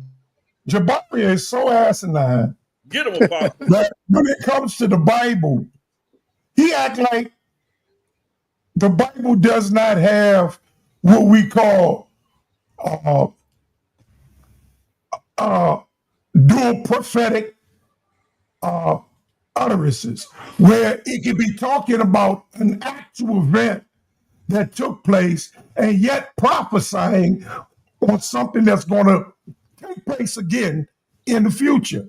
So Jabari, the 400 years that we did in Egypt, yes, it was not prophesied. That wasn't prophesied. What was prophesied was the 400 years of bondage in this Egypt. But we were in Egypt when that prophecy was being prophesied. We was already in Egypt when that prophecy came forth. When God told Abraham, you will be a stranger in a strange land, he was already in the strange land. He was already in Kemet. Excuse me, not Kemet. He was already in Canaan when God told him.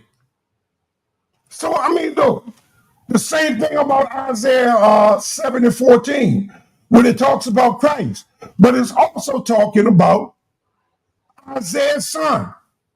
You can pick that up in Isaiah chapter 8, verse 1. Dual prophecy.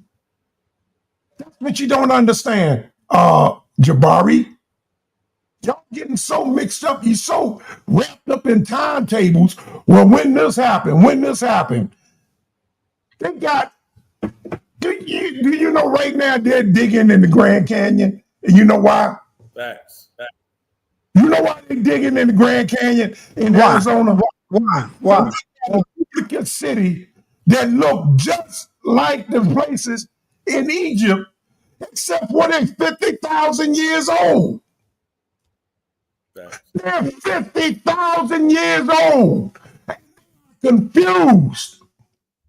They don't understand. They looking at the writings on the wall and they look Egyptian. But the shit is 50,000 years old. They got another place in Ohio where the mounds are that's 30,000 years old, and they got 8-foot mummies. Human mummies. 8 foot. This is what they digging up out of the Grand Canyon. What do you think about what happened in Cincinnati, Apostle? What happened in Cincinnati? Oh, so you don't know what's going on about the brawl in Cincinnati? Tell me, maybe it'll come to mind. Nah, you don't know. You would know it already. I've been asleep for the last 3 days. Yeah. Okay. I'm talking about for the last 3 days. I've been asleep. Okay. You know, so look, take the man got put up on the stream that I'm pseudo. Look, I'm not reporting this stuff. They're reporting it. They digging in Grand Canyon right now in Arizona. Matter of fact, it's closed. So don't plan no trips there because you ain't going to be able to go there. It's closed off to citizens. You know, so, you know, I listen, you talk about black leaders. We're the only people in the world that need a leader. I mean, come on, you don't hear Chinese people talking about the Chinese leader. Well, you say that Yahweh Shah is your leader, right? No, he's not here. But that's your leader, and you waiting on your leader to come back, right? I'm talking about a man leader. I'm talking about another Farrakhan. You know what I'm talking about? Yeah, but that's what I'm talking about. Christ is a man. He's a man. That's not here. Like Tazariak would look at General Yohana. Well, I don't see General Yohana as that because I'm not under him. Well, General Yohana is the second coming of Christ. No, it's not the same. General Yohana is the second coming to Christ, brother. No, I don't agree with that at all. Well, that's what he said. You heard me. I interviewed him and I asked him the question. When you find that in the Bible and you show that to me. Hold on. hold on. I interviewed the general and I asked him specifically, yo, you said that you was the second coming of Christ. Is that true? And he went in and he explained why he's the second coming to Christ. Blasphemy. Well, yeah. You heard him say that, Apostle. I would have to agree with Keon. No, I don't have a leader like that on earth, like Christ. They will say the same thing about the Pope, I imagine. And look what we say about the Pope, because I don't regard the Pope as that either. I might as well, if I looked at General Yohana like that, then I'm allowing Catholics to look at the Pope that way. And I can't do that. I can't accept that. So pardon me, I got nothing against that brother, but that's no different than the Holy Ghost when he called up here on the channel. Right. Shout out to the general, man. Shout out to General Yohana, man. Let me go to Keon real quick. Keon, what do you think about the brawl in Cincinnati, brother? What's up? Hey, man. Hey, that white boy he ate that foot, man. I ain't gonna lie to you. That stuff was a little funny. I was laughing. I felt a little giggle inside, but you know, I overall I do believe what Black Sage and Apostle and them is talking about. I don't see this as no revolution. This ain't nothing but a drunken bar fight, and it went left, and white boy got his butt kicked. That's it. Like, other than what do you that, think about the white woman that got knocked out? Oh yeah, that did happen too. yeah. She should have stayed out the way. What you talking about? The Bible says that the woman ain't supposed to get into men fights. That's what the Bible says, and that's exactly what happened. Oh, now if you're gonna use that Bible, you opened up the door for me now. Go ahead, brother. No, go ahead. I'm gonna let you go. Go ahead. Yeah. But like I said, that's pretty much all I had to say. Like, I don't think if you taking some type of prideful, like you feel some type of joy, pride in the Black community because of this drunken bar fight, the bar is very low, brother. The bar. No, I'm not taking no joy at this. I'm just saying I understand, and I don't condone the violence. So let me say that right now. I don't condone the violence, but I understand. That's all I'm gonna tell you. I understand. I don't condone it. Ladies in the car that been dead for a year. Say that again, Apostle. A Black girl was driving around in the car, I think in New York. A 7-year-old daughter dead in the back of the car. I saw that. I saw that. And a 5-year-old been dead over 7 months. And she's driving around in the city. Nobody smelt it. Yeah, that's why the police officers actually, that's why we know. One cop went to another and said, "You don't smell that." Oh, they had the kid in the suitcase wrapped in a bunch of blankets. Man, it was sad. And her when was this, Apostle? This was like in May. No, I'm saying when did they find this? When did they find this? Few days ago. Yeah, it got released recently. I don't know when it was reported. It was reported in 2021. They just released the interrogation though. Like right. Like I said, Black people have a mental problem that they. This was a Black woman. It was a Black. Yeah, woman. She was mentally disturbed. That's on drugs, prostituting. She was way off. It was her niece and nephew. Damn. It was. Yeah. And she killed, and her family pushed those kids on her, knowing that her mind state wasn't mental. The grandmother because those were her sister's children, and her sister pushed those kids onto her sister. But see, that's sad as hell, man. All of that whole story goes to exactly what I'm saying. We cannot be a revolutionary people when we have people in our communities who suffer from mental health. We don't have the resources, and the problem is we keep looking for this system to give it to us. Well, the biggest problem, Elder Yahweh, is there's no unified message in the Black community. You have so many people want to be this and that and want to follow this and that, but we have to be unified. That's what I said coming on here. That's what I said. So what are the solutions how can we unify each other? What message can we unify underneath? Because this is something that we've been speaking in this community for a long time. If we're going to unify, we got to stop thinking that unification means that we're all one-minded. Like we all have to think the No, same but and we all agree have on the to have same a thing. one goal. Unification includes one practice, one mindset, all one community moving all towards one goal. We don't have that. Other communities do that. I live in California, and you have Hispanic businesses and Hispanic people who come here, and they all unified. They don't know all think the same way, but they all think the same way as far as building up their community. The Jewish community, the same way. It's all for the Jewish community. They all think in some way. They're not all monolithic, no, but they all have a unified message in their community. Our community is the only one who don't do that. And guess what the why Jewish that is? community unifies under? A religion. But yet for some reason Exactly. you But not all butt people, heads want to sit up here and talk but about us. not Our all religion, brother. Europeans unify underneath religions. And the United States of America is not a practically religious country. They say they do, but they do everything against the Bible. They do everything against the Bible. They do everything against the Bible, and they actually say they separate religions from government, and they run this government separate from religion, and they still are able to be a prosperous country. So they're not unified underneath religion. They're unified underneath capitalism. I want to That's what they're ask unified Apostle.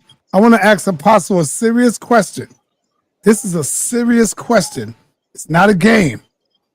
Do you believe, Apostle, that the Most High is omnipresent? Uh-oh. Yeah.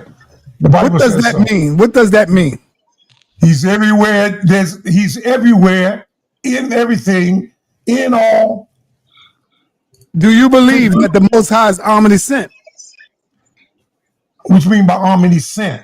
I don't think the Most High is sent. So I don't know what you're talking about. Right. Do you believe that the Most High is omniscient? All-knowing, omniscient. That's what he's saying. Thank you. Thank you, brother. He's all-knowing. Yeah. Okay.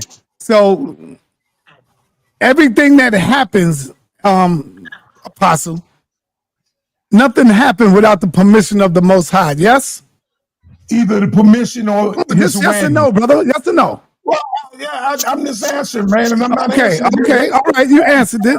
So the little girl, because the Most High always make himself available when things is going wrong. When he goes into the Bible, he killed the brother for pulling out. He helped the Israelites gather some people and turn them over to the Israelites. He did all of this, but he sits right there watching this woman who is mentally ill kills her niece and her brother. Uh-oh. Would you say that's? Would you say I'm right in saying that? No, and that's why this is wow. But you just said. Hold on. You just said he's omnipresent. Yeah. You said that. Yeah. Okay. Yeah. That means he probably spared them from a worse thing. Knowing that. Oh, man. Knowing that. You hear this, Keon? Do you hear this now, man? I'm telling y'all, the life is not in the body. The life of a person is not in the body. You don't think because bad things happen, then that shows that there's no God. No, because a worse thing could come upon a person than what you think. And you don't know what God spared those babies from. And then again, she wasn't mentally, the person with her was mentally disturbed. Now, anybody that could kill somebody in a way got a mental problem, but she is not diagnosed with the Most High wasn't present when all this took place? God was present. And he just allowed it to go down. He did with those babies, right, out of her hand. Okay.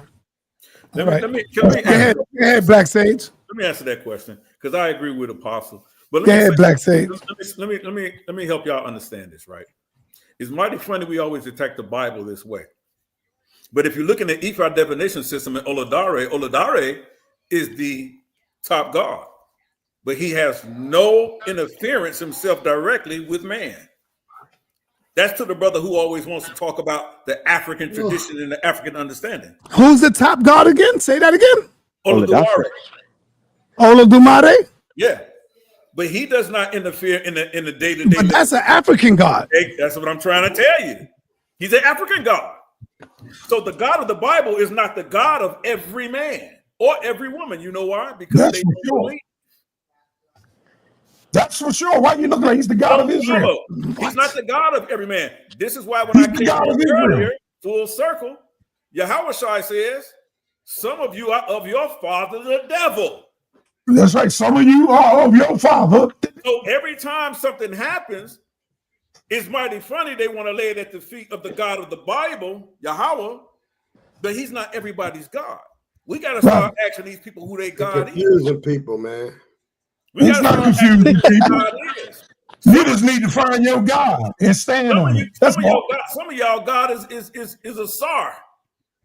Yeah, money. Is he watching? Yeah. Seven of God Swords. said he's the God of this world. He didn't say he just They your believe God. he's the God of this world. He's the God of this world, brother. I don't have no God. I don't have Right. no And God. some of y'all, watch this. And some of I y'all don't have don't no have no God. deity. One mic, y'all. I don't give no One name mic. One to the mic. divine One mic, y'all. energy. Why you trying to tell me what my God is? Hold on. You said you didn't have a God. So are you just sitting back watching what's going on? I don't see your campaign to stop the violence, nigga. So stop trying to lay this at the feet of Yahweh. I follow that God. My God doesn't allow that. My God doesn't serve for those who diligently seek him and serve him. But for some of you devils, y'all get what y'all get with the God y'all serve. And some of that y'all serve y'allself, like my brother Sar. He serves himself. Who's responsible for this world, Black Sage? When you talking about the creation of the world, Yes, who's responsible for it? Yahweh. Who created us in the womb of our mothers? Yahweh is the creator of all. Who knows everything when you come out, what you're going to do, how you're going to behave? Who knows it? Yahweh. Grand opening, grand closing, brother. How does that make anybody responsible? Because Oladu already knows that too. I'll tell you, because Yahweh know when gay people come out, they're going to be gay. He allows it. He brings it out. If he's against it, why he allows it? He knows when you come out, you're going to be deformed. Hold on. He knows when you come out, you're going to have 3 legs or 1 leg or 1 eye or half a foot. He knows all of this because he's the one that created you in the womb of your mother. It says it in Jeremiah. Okay, I shaped and molded you in the womb of your mother. All right. So what I'm saying to you is, according to your scriptures, the Most High knows all of this stuff. He knows everything before it happens, brother. Right? So, all right, that's the point that I'm making. He knows everything that happens. That's not a point, Sa.neter. How does that translate into And Satan knows everything going to happen too. How does that translate? No, he don't. How does That's that not true. translate, until him being responsible? So you saying that you putting Satan on the same level of Yahweh, Apostle? Before we get into that, No, sir. Right then, stop it, man. Come on, man. How does that make him But responsible? the Bible says Satan knows the Bible more than you do. So It's funny that these people that worship these mystery gods want to judge on somebody on how they should have a God and what they practice and morals are and how active they are because they don't have a God. But see, that's that's your opinion in the way that you go. When I pick and pluck at your God, you have all these different interpretations and reasonings of why your God ain't do this. When you guys get broken down by scholars and other people about your God, you have all these different reasons and excuses of why your God don't and do this. You're a bunch of hypocrites, and I'm not gonna stand hypocrisy like people like you who speak on gods. So if you want to talk about how active I am, we can always see who's going to be active when they get punched in the mouth or who's going to turn the other cheek and let the white man sit on him. So your God is how you going to practice yourself. Hold up, y'all, right? It's my spiritual You next, Black Sage, you next. And live my life is how I do it. And there are more people that are waking up to how I think versus your old way of thinking. Believe that. All right, Black Sage, you got the floor. Yeah. The Bible says broad is the way that leads. Black Sage, you got the floor. Exactly, Apostle. I'm going to go back to what you said, first of all, Sa.neter. How does someone knowing something relates to them being responsible for everyone? God is not responsible for everyone else's actions. Yes, he is. No, he is not. And that servant which knew his Lord's will and prepared not, neither do according to his will, shall be beaten with many stripes. He's Once you not. know, you know. He's And Yeah, that's not. what happened in yeah, Cincinnati was discipline. That's right. yeah. Didn't the Lord say he regretted that he made man? No, And he so never. what he did, he No, destroyed the earth. He destroyed it and created another creation. There's two creation stories in the Bible, brother. Yeah, now there's a no, that's problem. not true. The native That's Indian not says true. there's been That's not 5 true. different Son. creations. You're getting bad. Oh, okay. Well, there's five. You're getting bad. Yeah, That's not true. yes, sir. That's not true. No, it's not. You got 5 different creations to use as an excuse. Hey, hold on. Everybody, hold on. Let me bring on my warrior brother, man, my guerrilla journalist in the building. Herman Smalls, man. What's going on, Herman? Peace, and Pan-Africanism. How you doing, good brother? Good, brother. You want to bring it back to the topic? What's up? Talk to me. Well, I'm just popping in. I don't want to shut the show down. I actually wanted to catch up to speed since I only been hearing about the last 10 minutes. These brothers are getting intense, though. But Yeah, I'm but we was talking about the brawl in Cincinnati. as a topic. I really want to hear a few other views first. I don't want to shut down the flow. So I'm going to just kick back. But I am here. I'm in the building. But did you hear about the brawl? I did, yes. Well, just tell us your take on it. You ain't got to hear nobody else. Tell us what you think about it. Well, see, and that's interesting because you mentioned what I do is guerrilla journalism. An old wise man said we had 2 ears and 1 mouth for a reason. We have to listen twice as much as we speak. And that's a principle I really live out. So I'm really trying to hear what my people think. I would definitely bring my opinion on the back end, but I know what I think. I want to hear there you go. We already said it. We already spoke on the issue. That's why we're on another topic. But we want to hear what your thoughts are on the facts of the matter. Yeah, okay. Well, I wish I could probably give a more fair. Some things we bring on ourselves and the choices we make, especially when there's a situation related to self-defense.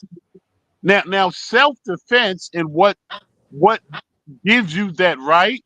Some people try to move that yardstick, but I think once you're in a situation where your life is threatened or a loved one's life is threatened, you have within your rights to take whatever action that would repel that threat and neutralize it. Now that can go either way, especially if it's hand-to-hand combat. So all those factors have to be in place. Now, who can judge it? You're trying to self-preservation. That's a law of nature. So anyone acting from that place is within their rights. But then we got to look at the other socio conditions. Where is this taking place? And where the battle lines really are. That's a real lesson. Where were the battle lines and who drew them? But that would be my input. All right. Anybody want to respond? Yeah, I'm brother trying to Herbert, let figure me out- actually ask you a question real quick. So do you see the Cincinnati brawl as like a revolutionary type of thing? It could very well be. It could very well be. It's open to interpretation. And let me give a quick example.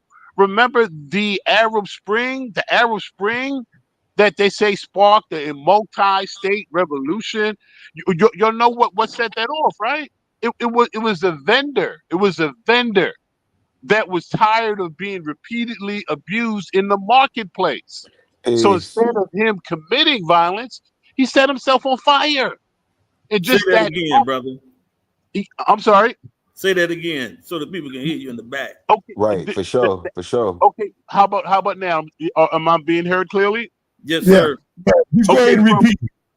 Okay, the Arab Spring was sparked by a vendor that was constantly he was representative of that whole class, but he was being mistreated and abused by the authorities that ran that marketplace. So instead of him striking out, he set himself on fire. Now we can question, is that the right act? Is that this? Or what was he thinking? But that sparked something in people. Now, could this brawl be symbolic? Yeah, it could for some. But again, where the battle lines are, whose side do you see? Do you understand the motive behind the person being attacked? Do you even understand what the attacker is doing? It's really, can you get in the heads of the people? And also, what do we bring out of our own heads? Because don't forget, we bring a prejudice to the table. And sometimes we don't remember that. I hope that clarified. All right, Keon, did he answer you? Keon? All right. Anybody want to respond? Black Sage? Yeah, I want to say, like, I agree with the brother. This is what I'm saying. We got to understand the overall bigger picture. Like, what is the fight for? Is it just slap? Like, even the situation in Alabama, right? When the fight broke out there, this is the same similar type of situation, right? Right. We see brothers and young men and young women coming to the aid of another brother against a white mob of men trying to go against another brother. Yeah, we saw the hat go up in the air. We saw the young brother pull his shirt off, jump off the boat, swim across that canal and come up on there and get his work in. And we celebrated for a month, 30 days. We celebrated our lick back for that one moment, that one sliver in time. We celebrated. We saw folks walk. We got some folks still now. Got a basement full of aluminum chairs from the brother swinging the chairs and hitting the white man, the white woman over the head with the folding chair. Still in your basement today, collecting dust. Guess what? Peace. We got the same situation occurring again. Peace, brother. Do you know why? Because with that comes no strategy. With that comes no bigger conversation than we got our lick back. And we take too much pride in just getting our lick back. It's the equivalent of you walking up on the White House lawn and slapping at that gate on Pennsylvania Avenue and say, you know what? I don't like Donald Trump, so I'm going to go ahead and I'm going to piss on this gate. I'm going to go ahead and slap on this wrought iron gate on Pennsylvania Avenue. That's the mentality we run with. We got to change that. We got to change that. Peace. Brother Herman you was right on point with the whole, like, it's up for interpretation. It's up for how you see it. And like Cincinnati got a deep history with racial tension, especially going back to like the 2001 race riot where we basically shut the whole city down for a couple weeks. So like the other crazy point is JD Vance is from Cincinnati. The vice president is from Cincinnati. So the right wing people, they taking this moment, they showing the clip without showing the brother getting slapped, and they using it to rally their troops. But one of the benefits I do see happening in Cincinnati is we getting to see how these politicians react. We getting to see how slow they are to actually telling the whole truth. Right. I know the mayor. I'm sitting here watching like, yo, when you finally gonna say, by the way, you don't go around slapping people? But like, it's got everybody shook because the whole country looking at it. And like I said, the vice president spending a lot of effort to spin this because, you know, his half brother is running to be the mayor of Cincinnati. So like, I'm glad you said that, Brother Herman. It's up for interpretation, and some groups are using this moment, and we can use it to our own benefit to open the way. Peace. Peace. Apostle started off earlier by saying, we don't need leaders. We're the only ones without a leader. That's why we don't have no organization, Apostle. You see, you don't want to follow nobody. That's the problem. We got to first be followers before leaders. You see, when we did have these powerful leaders, there wasn't too many of our people following them. We had Khalid Muhammad. We had a lot of leaders, and that's what's missing right now from the Black community is a strong, effective Black leader who can organize and unify and electrify the masses of Black people. And Khalid Muhammad was one of the men that was able to do that. He had the rappers in his pocket. He had a lot of the young people because he spoke to that energy. of the young people. They didn't want to hear no, we shall overcome. They was tired of hearing that type of speech. You know? They was tired of that nonsense. And so, Apostle, we do need a leader so that we can have organization. And I'm not just talking about a sellout type of guy. I'm talking about a man who came in the person like a Malcolm X, a Khalid Muhammad, even a Minister Farrakhan at that age, when the Old Testament I'm talking about, Farrakhan. I'm not talking about the new one now because he's an elder now, but I'm talking about that Old Testament Farrakhan. You see? Go ahead, Elder Suntan, you got your hand up. Oh, no. You don't come hold here. Hold on, Suntan. Let me let Apostle respond. Go ahead, Apostle. You can't come here because you got personal with it. No, I'm not personal, brother. You did. No, you taking it personal. You told me that I ain't a good leader because I've never been a good follower. Well, you said we don't need a leader. That's why. No. You said you apostle. You don't know nothing about leadership because you never followed. That's what you said. Go ahead, apostle. You ain't but 6 years old, so don't tell me Alzheimer's is affecting your memory. 5 seconds after you say a thing, you forgot you said it. I don't want to hear it. Because you don't know what I follow, who I follow, or why I'm here where I'm at today. I was saying today, I'm not looking for no leader. I'm not looking for no leader. So if that's what y'all looking for, go ahead and do it. All right. The book tells me my battle is not with flesh and blood, but with principalities and powers. So when you get ready for that battle, then call me. For those that know, but now those that don't know, and you still ready to get out here, I mean, I got my weaponry.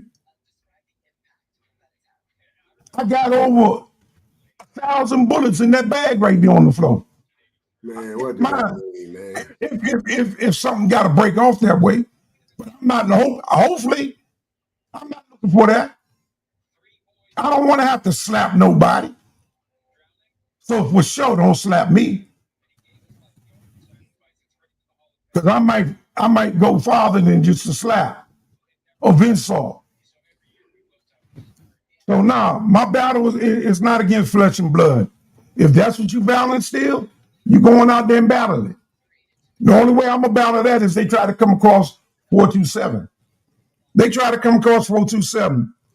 They're gonna get some fire in their behinds. That's what they're gonna get. They still ain't gonna get no fire. All right, let me move on over to Judah Nass. I was talking before he. Oh yeah, my bad. I'm sorry, Suntan. Go ahead, brother. Just real quick, Judah, you can go ahead. What happened, and we know, I understand what Sage was saying, but that takes money to organize and things like that, and people mindset is not there. But what happened was spontaneous. So you're not going to stop nothing spontaneous from happening through no organization. So that's all I have to say. You can frame it how you want to, Brother Sage, but that was a spontaneous action, and things are going to keep happening like that because we on the defense for what we have been through. And this ain't nothing to going against what nobody on this panel got to say. I'm just saying the realism. That's just what it is. I agree, Suntan. Hey, Elder Yara, real quick, off subject. Are you still going by the title Yara, or that's done with, or you just Black Sage now? No, my name is Yara, but you can call me. I'm going back Black Sage because we're going to another higher level of consciousness. Okay, all right. Level of movement. I got some sages coming. I got some more brothers coming. Okay, there you go. I just wanted to know. All right, Brother Judah, what's up, man? Shalom, sa.neter. Peace of the panel. Peace. Talk to me about the Cincinnati brawl. Did you see it? Did you hear about it? Yeah. So, some there was some alcohol. Some white folks got knocked out, especially a female. But there was like brothers and sisters that were trying to like break it up too, and they were also in danger of getting jumped. I don't know if yeah, I seen the brother get kicked in the face. See, that ain't nobody say that though. Yeah, I saw that. So And I used to go to Cincinnati University, and you know what I mean? And you should see the crazy stuff that I've experienced racism a lot in my life, but like I remember my first time moving into my dorm. This European calls and he's like, how many watermelons do you think Black Americans consume a year? Right? I was like 17 years old. I graduated early. I'm like, what? I didn't even realize he was even saying some racist stuff, or whatever. But they would say like racist stuff in Cincinnati and all types of stuff or whatever, and our people wouldn't do nothing. Like it was football players from New York City and Cincinnati. It was beating up my roommates and whatever. But the Europeans over there that was calling us ins and doing also whatever, they didn't do anything. Like same thing when I moved to Indiana and East Chicago and all that. They were screaming out, white power, blah, blah, blah, blah, blah, stomping on my wife's roof or whatever. Yeah, I went out there to do what I do because I was like, like sa.neter says about I got stabbed 15 times because I'm not saying that's the way to do it, because clearly if you want to be the only person out there fighting and you get unalived, the people who don't have that warrior spirit, they ain't gonna do nothing, right? Except buy do-rags and smoke black amounts. That's just pretty much really about it, right? So again, if Khalid Muhammad was alive right now, do you think majority of our brothers and sisters would pay attention to him? No, they wouldn't. They wouldn't pay attention to him at all. If what he was saying. He's one of my favorite people, right? You know what his message was, right? I don't think that he was dangerous. I think that he was very serious. Like, what I'm saying? Like, he was a no nonsense elder. You know what I'm saying? But our generation now, they wouldn't listen to nothing you got to say. They're not going to defend nothing. Like, they'll gangbang and unalive each other. They'll jump each other. They'll do this. They'll do that.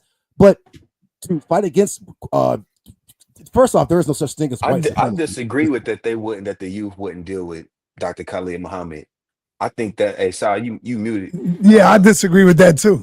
Yeah, that take away from his how precious he was. He was a prophet that was sent to us. It don't come too often like that when you get somebody like that. So you got to take that in consideration. Yeah, because he knew the language of the youth, Judah. He knew how to speak to the youth, and he knew how to galvanize them. Yeah, there's leaders that transcend. Malcolm X today would still transcend with children. Hold on, y'all let him finish. I mean, Asar, let him go. Right. No, then you can go next. Right. Y'all can disagree, but remember, I was in the street fighting white supremacy. KKK come to Cleveland. I'm calling up the brothers. Hey, y'all just gonna let the KKK march down in Cleveland? Oh, Judah, man, we ain't trying to do that. Man, we trying to smoke weed. I'm like, bruh, what? Like, you know what I'm saying? So no, I don't believe that. Right? You cannot mobilize our people. First off, black is not a community. It means death and ignorance, right? So that's not a community. So even calling your even self that dead and ignorant means you're powerless and weak. This is why nobody respects us or whatever. Like you just said, we agreed. Where you get that from, Judah? That black means that. Where you get it from? Black means death and ignorance. And where you get that from? Look at the meaning of the word. All right. So now tell us what white means, because you said look at the meaning. So, come on, man, and your food cake. No. Tell us what white means now. White means purity. Right. You believe that too? Yeah, because we ain't talking about skin color. Right? We're over here brown, and it's about black. Yeah, but then when we say black, we ain't talking about skin color, right? No, yeah, look, we're called that now. Just like in slavery days, we used to call ourselves the N-word. So now we're just calling ourselves the N-word today by calling ourselves black when ain't nobody walking around with black skin. But guess what? Guess what, Judah? Dr. Khalid gave us the perfect definition of what black should mean to us. And that if we call ourselves men, then shouldn't we have the power to define what a word means? Why do we have to go by the white man definition? Khalid taught us that black is color, culture, consciousness, and a corresponding cosmic connection to the natural universal law and order of things. So are we going to go by that definition? And he's been teaching that for a long time. So when they say words like black market, black this, black that, there's a negative connotation. I get it. He tried to flip it on some positivity, but we're saying, no, they know exactly, because you're not even recognized as black in the world community and on the world of nations. They ain't no black seat in the United Nations. You're not even counted as a people. So how about you can't do nothing? You're weak and powerless, castrated. That's the rest of what I'm saying. I know his idea was good. I mean, you even got dudes in the chat talking mess to be still. So just that's a fact of the matter. They wouldn't even listen to Khalid Muhammad because what's this, Judah? Go ahead, finish. This guy's slow. Thank you. Thank Big Payback. You proved my point. This so-called black man is weak. He castrated. This is why nobody respect him, right? He'll fight his own, but he ain't gonna do nothing. He can't even get away from his, call himself dead and ignorant. He'll fight with you to be dead and ignorant. So he ain't gonna do nothing. Weak. That's why nobody respect quote unquote black people. Africans don't, Arabs don't, so-called whites don't, Asians don't respect. Why? Because weak. Yeah, I know, shake your head, but guess what? You're gonna be here for 500 more years of America still going, being a slave, calling yourself dead and ignorant, not doing nothing, putting money in the white man's pocket, and being and losing in life. That's what our people think you're supposed to be doing. Then when someone speaks out against that, you get a little Pookie in the chat, mad. Yeah, it says me, because I was out in the street doing it for real. You wasn't. You're a chat rat, weirdo. Now I was just addressing the castrated cats in the chat who wasn't out there doing nothing, never did nothing for their own people, never took to take care of the youth, never worked in a school program for the black kids, never did nothing. But they're gonna sit in the chat and talk about somebody that did. Fool, you weak because you would have got knocked out. Check this out.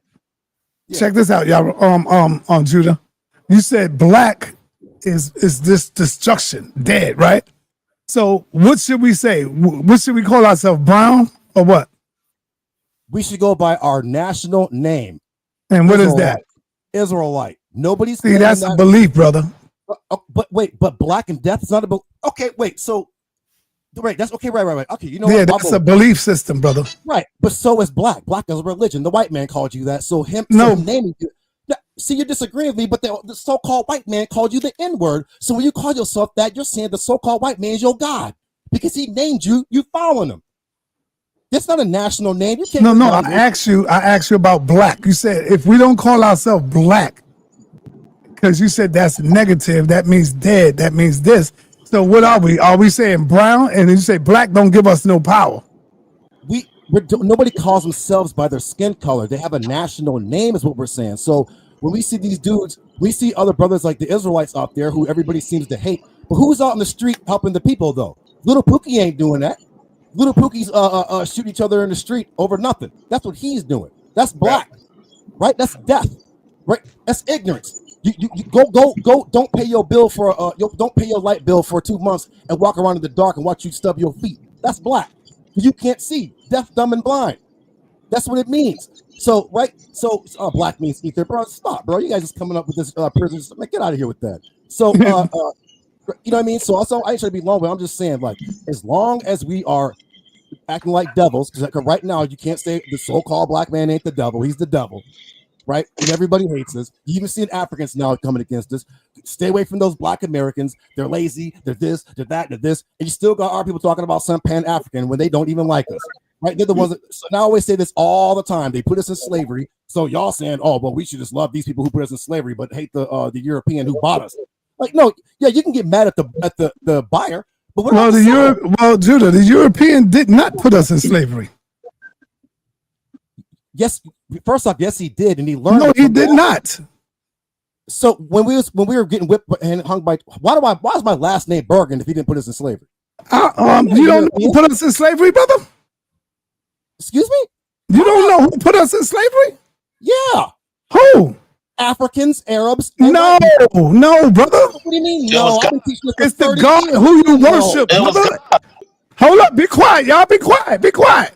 It's the God who you worship. Right. Don't you say because we didn't obey the laws of God that he put us in slavery? So he's the one that put the spirit in the white man. Why are you mad at the white man when Yahweh is the one that did that, not the white man? I'm not mad at the white man. But no, you said the white man put us into slavery. No, he did not. Okay, it was Yahweh. It was Yahweh. Right, but listen to what Yahweh said. I'm going to turn my face from you and let these heathens do what they want to do. So who? I'm going to ask you again. Why you cutting me off? See? Y'all. Go ahead, brother. That's why I'm different. I was in the street doing this for real. I wasn't just on the internet talking. Right? So the Most High said, I turn my face from you and I'm going to let these heathens do what they want to do. So when the Africans was cutting our babies' heads off and raping our children and chopping our heads off and selling us to the European, that the Most High wasn't putting a spirit on them. He just turned his face from us. But y'all want to save these devils. And now they're coming out in 2025. They hate you. So y'all still trying to kiss these people behind. These people can't stand you. Yeah, I know. Listen, you can say what you want to say, but like I said, I'm different. I was on brother. Hey, hold on. Everybody, hold on. Judah, listen, brother. Listen. This is the toughest environment, brother. I don't want you to get mad and run and go crazy. Sit there and handle it, brother. Like I'm handling it. You going in right now. So why do I have to go crazy? Because I'm spirited. I'm a warrior, man. I'm not okay, a soft. brother. Can I ask you a question? Listen, man. Hey, look, bro. If you ain't been doing nothing, brother, don't try to give me nothing. I'm 50 years old, brother. You haven't done nothing I've been doing, bro. Stop. Okay. So no one's getting upset and no one's going crazy. I'm a warrior by nature. That's okay. Being spirited doesn't mean you're angry and going crazy. Docile, weak Negro is weak. No one respects a docile, weak, jelly-back Negro. No, they respect strength. There's been white folks who said, so-called white folks who said, we respect so-called black men who stand up for themselves. The jelly-back Negro, they don't respect. Right, so put your clown emoji up, and when a white man punch you in your jaw, big payback, you ain't gonna do nothing. Okay, he'll punch your mama in the jaw, and you're gonna sit there and watch him do it because you're a jelly-back Negro. You don't even call yourself a human, right? Now I know it hurts, but that's the truth. Always hurts. You ain't gonna do nothing. All right, go ahead, Herman, and then I'm gonna come to you. Shoot. Thank you. Now, I pop on and off on Brother sa.neter's panels. You told me I was next. Oh, just let him go now. Let him go, brother. Okay, I won't be that long, but I pop on and off sometimes on the sa.neter's panels. This is my first time probably hearing you for a consistent length of time, and it is not like I haven't heard brothers that sound like you, and and I think even that brother Star Chamber falls into that category. Even Hassan Campbell.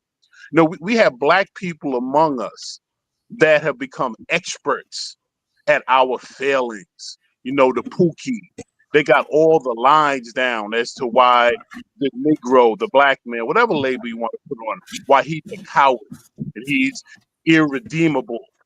And and they usually have the same fervor and passion that I'm detecting in you. Now, in this last few minutes, I'd have heard you 4 or 5 times give your street cred. I've been in the streets when the Klan came through. I tried to call some of my friends. Right. They just want to smoke weed and drink malt liquor. But I was the warrior. We hear how much of a warrior you are, brother. But I also hear elements of self-hate in a lot of what you're saying. But again, these are the things you're speaking. Now, again, I don't know a lot about you, but I think what little I do know, and maybe I'm wrong, and I'm open to be corrected. Do you even live in the United States? I think you live in Japan, don't you, brother? Yes, I moved to Japan. Now, are you in America? Are you doing anything? Brother. I know. Are you doing anything while you in America, or are you just talking? That was just a short answer. Right, you said I have self-hate. What are you doing in America right now? Needed a short answer, brother. Then I'll give it back. Okay, so you haven't even been boots on the ground around black people, and I think your mate ain't even black. So before brothers like you give your expert advice on black people and our bravery and what we're going to do the next 500 years, this United States ain't got 50 more years, brother. Oh, well, yeah, they're going to be. No, brother, but I see where you see the power is going to be in the future. But no, brothers, there's real warriors that would never speak over our people with the condemnation and the self-hate you just did. So, I was in the street with the Klan. You said that 4 times in 5 minutes, man. That must be your high point in life of what you've done as a black man. So I would respectfully request, you ain't even here right now. You ain't even got a black queen, brother. So your expertise and your advice or your assessment of us doesn't carry much weight. My way, maybe some of these other brothers sitting and listening to your diatribe are impressed or informed, but I get none of that from it. But I will yield, brother. I just thought you needed to hear a little bit of that, and I'll listen to whatever response you have. All right. Now, since this is another dude we're talking about, see, it's dudes like this you got to just knock out and keep it going. Because in a race war, a dude like this, you got to get rid of them first because they jellyback. He lives in America right now. He ain't doing nothing. He probably has a black queen, but he ain't doing nothing. What are you doing for black children? What are you doing for the elderly? What are you doing for the school programs? He's doing a lot. Let him talk. Let Judah talk. Let him talk. He's mad. You know why he's mad? Because when I was in America, that's what I was doing at like 19, 20, all the way on up until I moved away. But you know why? Because unlike you, I have a warrior spirit because I was going to go to prison. The FBI was following after me because I'm not like you, right? So I make dudes like you feel bad because you're going to go worship Africans, and I'm worried about my own people. And I have 4 black children. Now you can have 10 black children, but you still ain't doing nothing, and you ain't gonna do nothing but run them soup coolers talking about what you are, what I'm not doing. You still haven't done nothing. You still can't compare. So the self-hate is you. I'm an Israelite. I got stabbed 15 times. You know why? Who saved my life? The Most High did. You know what happened to you? You would have been taking that big gulp up into heaven. That's what would happened to you. You know why? Because you don't have that warrior spirit. You'll be tomorrow. Oh, you're not. There's a whole bunch of so-called black Americans in Japan.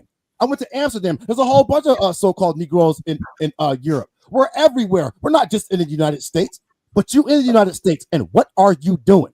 Nothing. And you ain't gonna do nothing. So that's the self-hate. Because you know why? Because you don't care about your people. You don't care about your children. You don't care about our elderly. You don't care whether they live, they die, whether they sick, whether they healthy. You don't care about nothing. You mad because somebody came up who actually does something, and I can show pictures of myself doing it, right? Out in the streets, working for our people, doing stuff for our people. Yeah, I know you want to cut me off because you are doing nothing.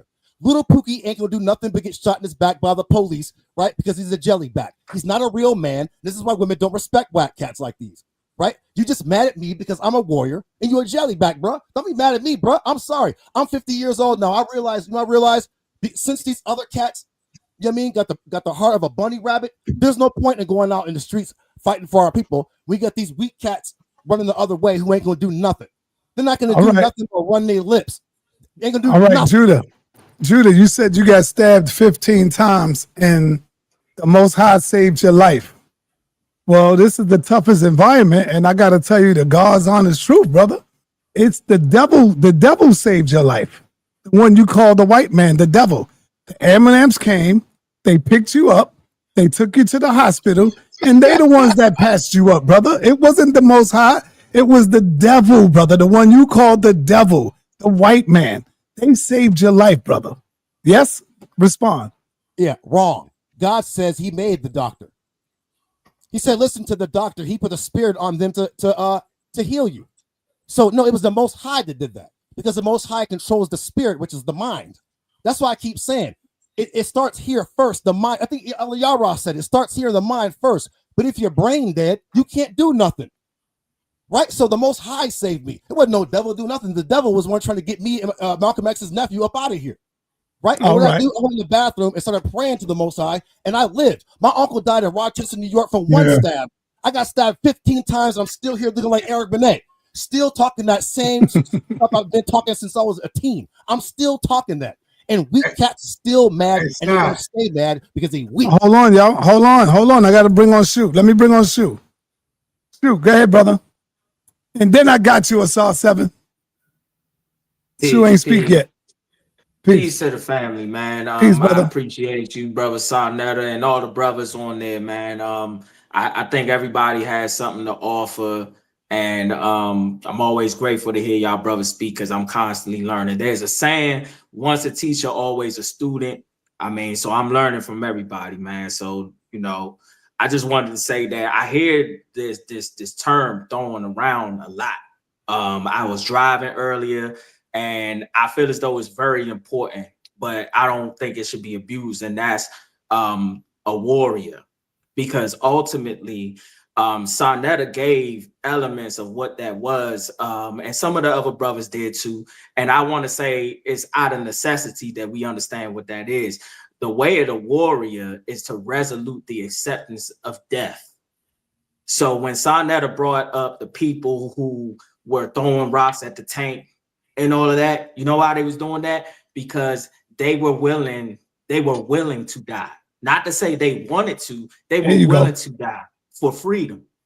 And that's what a warrior does. A warrior does all of these things, ultimately displaying these values of bravery. You know what I mean? Like putting their life on the line and all of that for liberation, for freedom. And I'm gonna put it this way. In other words, as a warrior, I have no fear of there being or not being a God whatsoever. And that especially for me to be free. So if a God is going to put me or my family in slavery, then guess what? We're gonna have to be going toe to toe, because I have no fear of losing my life, putting my life on the line for my freedom or my family's freedom. You know what I mean? Like, I don't think that term should be thrown around a lot unless we understand what that means. And then when it comes to what happened with that video, I think, like, you know, it's more important that we understand Hey, hold on for 1 minute, brother. I'm sorry to cut you off. Apostle, hold me down. I'll be right back in like 6 minutes, 7 minutes.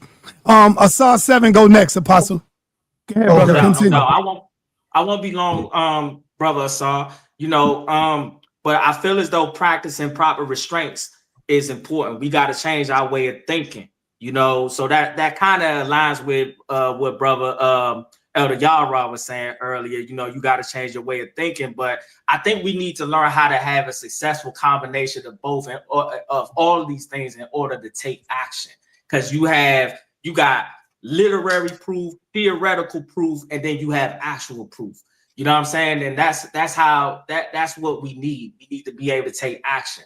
But the warrior is very important because it's what we need out of necessity. That's what we need right now.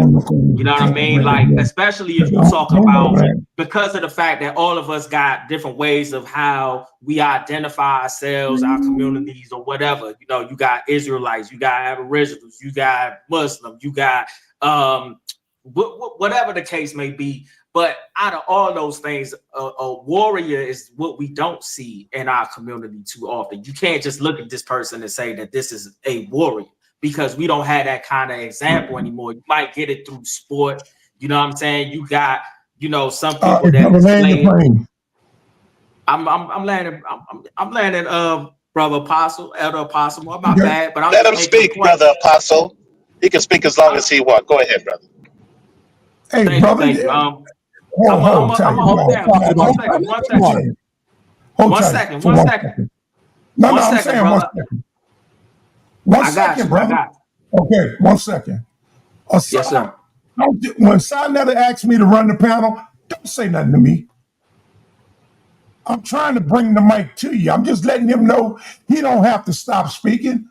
I'm letting him know just wind it down, because I want to come to you. My apologies, Apostle. I didn't hear sa.neter pass it to you. I thought you was interrupting him. My apologies. You shouldn't be speaking like that, man. Go ahead, brother. But all in all, I appreciate it, man. All in all, I think that, again, everybody has an element of what we need right now. We just have to find the common denominator and of what that is that's rooted in us. That warrior, that very thing that you don't need anybody to tell you, you just got to learn how to refine it. That's what we got to find out, like, how we could put that into action, whether it be through economics, whether it be physically, or any of those things. So that way it will be done in a with proper alignment and put to action, man, because we don't have a common identity. That's why we don't have a collective power. And thus, that's why we don't have a Black society. You know what I mean? And I'm going to keep it real with you. I learned all of what I said through my own experience and through this panel, man. So like I said, I learned from everybody. So peace. Thanks for letting me speak. Appreciate you. Asar left. Judah, you want to respond to that? Any parts of it? Yes. Just real quick. I have to be long-winded. Hey, like, no disrespect to people, anybody on the panel. You upset the chat. Shout out to some of y'all out there. Some of y'all little pookies in the chat, though, man. Y'all just need to go slap yourself. And when you wake up, slap yourself again, and then choke yourself. You niggas is weak. Yeah. But just I hear what the brothers are saying about the community, but there would never be a Black community because Black is an adjective. You can't form nothing under an adjective. It's not realistic. That's a religion. And what you're saying is the so-called white man is your God because he named you an adjective. It's not a national name. You can't unify under an adjective, right? But remember, these people, Karl Marx and them, done programmed our people so much. Our people done turned to the devil. So, right? So this brother just said, well, I don't need to believe in the God. Well, okay, so when the white man come in with them ARs, right, and your whole family, what you gonna do? Right? Because there's scientific proof of people who died and have come back, and they all tell the same story, that there is life after death, right? Like, you can look it up scientifically, since y'all claim to be into science, which you're clearly not, right? Don't even know what science means, right? That there is life after death, right? So all this old quote unquote black brain dead atheism and all that, whatever, you can't do nothing. Okay, the white man gonna come in, okay, roundhouse drop kick your grandmother, and you ain't gonna do nothing but sit there and watch him do it. And you cut it out. All right, Judah. Thanks, man. I'll come back to you. Go ahead, Suntan. You muted. Peace, everybody. Just to Brother Judah, I understand what you're saying, and nothing against you at all. And I was just waiting on the moment when sa.neter did say something. I'm just speaking just on the Herman Smalls is here. And when you were saying what you were saying, I just like to tell you, just because he's humble and he's not saying it. Herman Smalls do a lot for the community and a lot for the Black people. That's all I wanted to say. Just humbly I say that. And thanks, Apostle Pete. Hey, Herman. Their way. Okay, Herman, real quick. Are you related to the Smalls in Buford? No, I did a trace of my family, and no, we didn't hit. There is a pocket of Smalls that run through Buford, but no, I'm not direct. And also, many very know. large pocket. I'm sorry. There's a lot of Smalls in Buford, man. Yes, there is, and even y'all I mean, know there was a very they got a road named after y'all. Wow. I'm going to have to check that out. Y'all know there was a very famous Smalls Paradise right here in Harlem, correct? And that was another Smalls line that my family doesn't directly tap into. So, yeah, Smalls, and we know about Robin Smalls and him stealing a Civil War warship. So the Smalls have been all through all of the history that this country has established. I wanted to make one quick point. I don't know who brought the subject up or the topic, but it was such an important topic. I want to revisit it. Someone was making the point as how that rebellion in Alabama with the chairs and with the brother diving into the water, and when or collectively it seemed we seemed to get very emotional and charged by that. But the brother said, it became these are not his words, but it was episodic. We rah rah rah, we got that lick, and then we went back into almost a complacency. So we have to not just get these moments where we see a collective joining and getting excited. We got to systematically put things in place that we can build on these momentums and have actual things to show for it beyond just, hey, we got one in. Because the system is set up if there's a deck that's stacked, they got the stuff stacked more in their favor. So a periodic victory is not going to do it for us. We need sustained accomplishments. I just wanted to add that in, brother. Right. Amon, it's on you. You got the floor, brother. Real quick, because I don't want to leave out my brother Thor respectfully. I know you holding it down, Apostle, but it's like in the back of my mind, I don't want to cut nobody off. But I just wanted to make this. So he's gone. Okay. I just wanted to say this real quick that I wasn't more so saying about not believing in God. The point that I was making is in that moment of when the warrior is necessary, that I have no fear of there being or not being a God, because that moment in time that the warrior is necessary.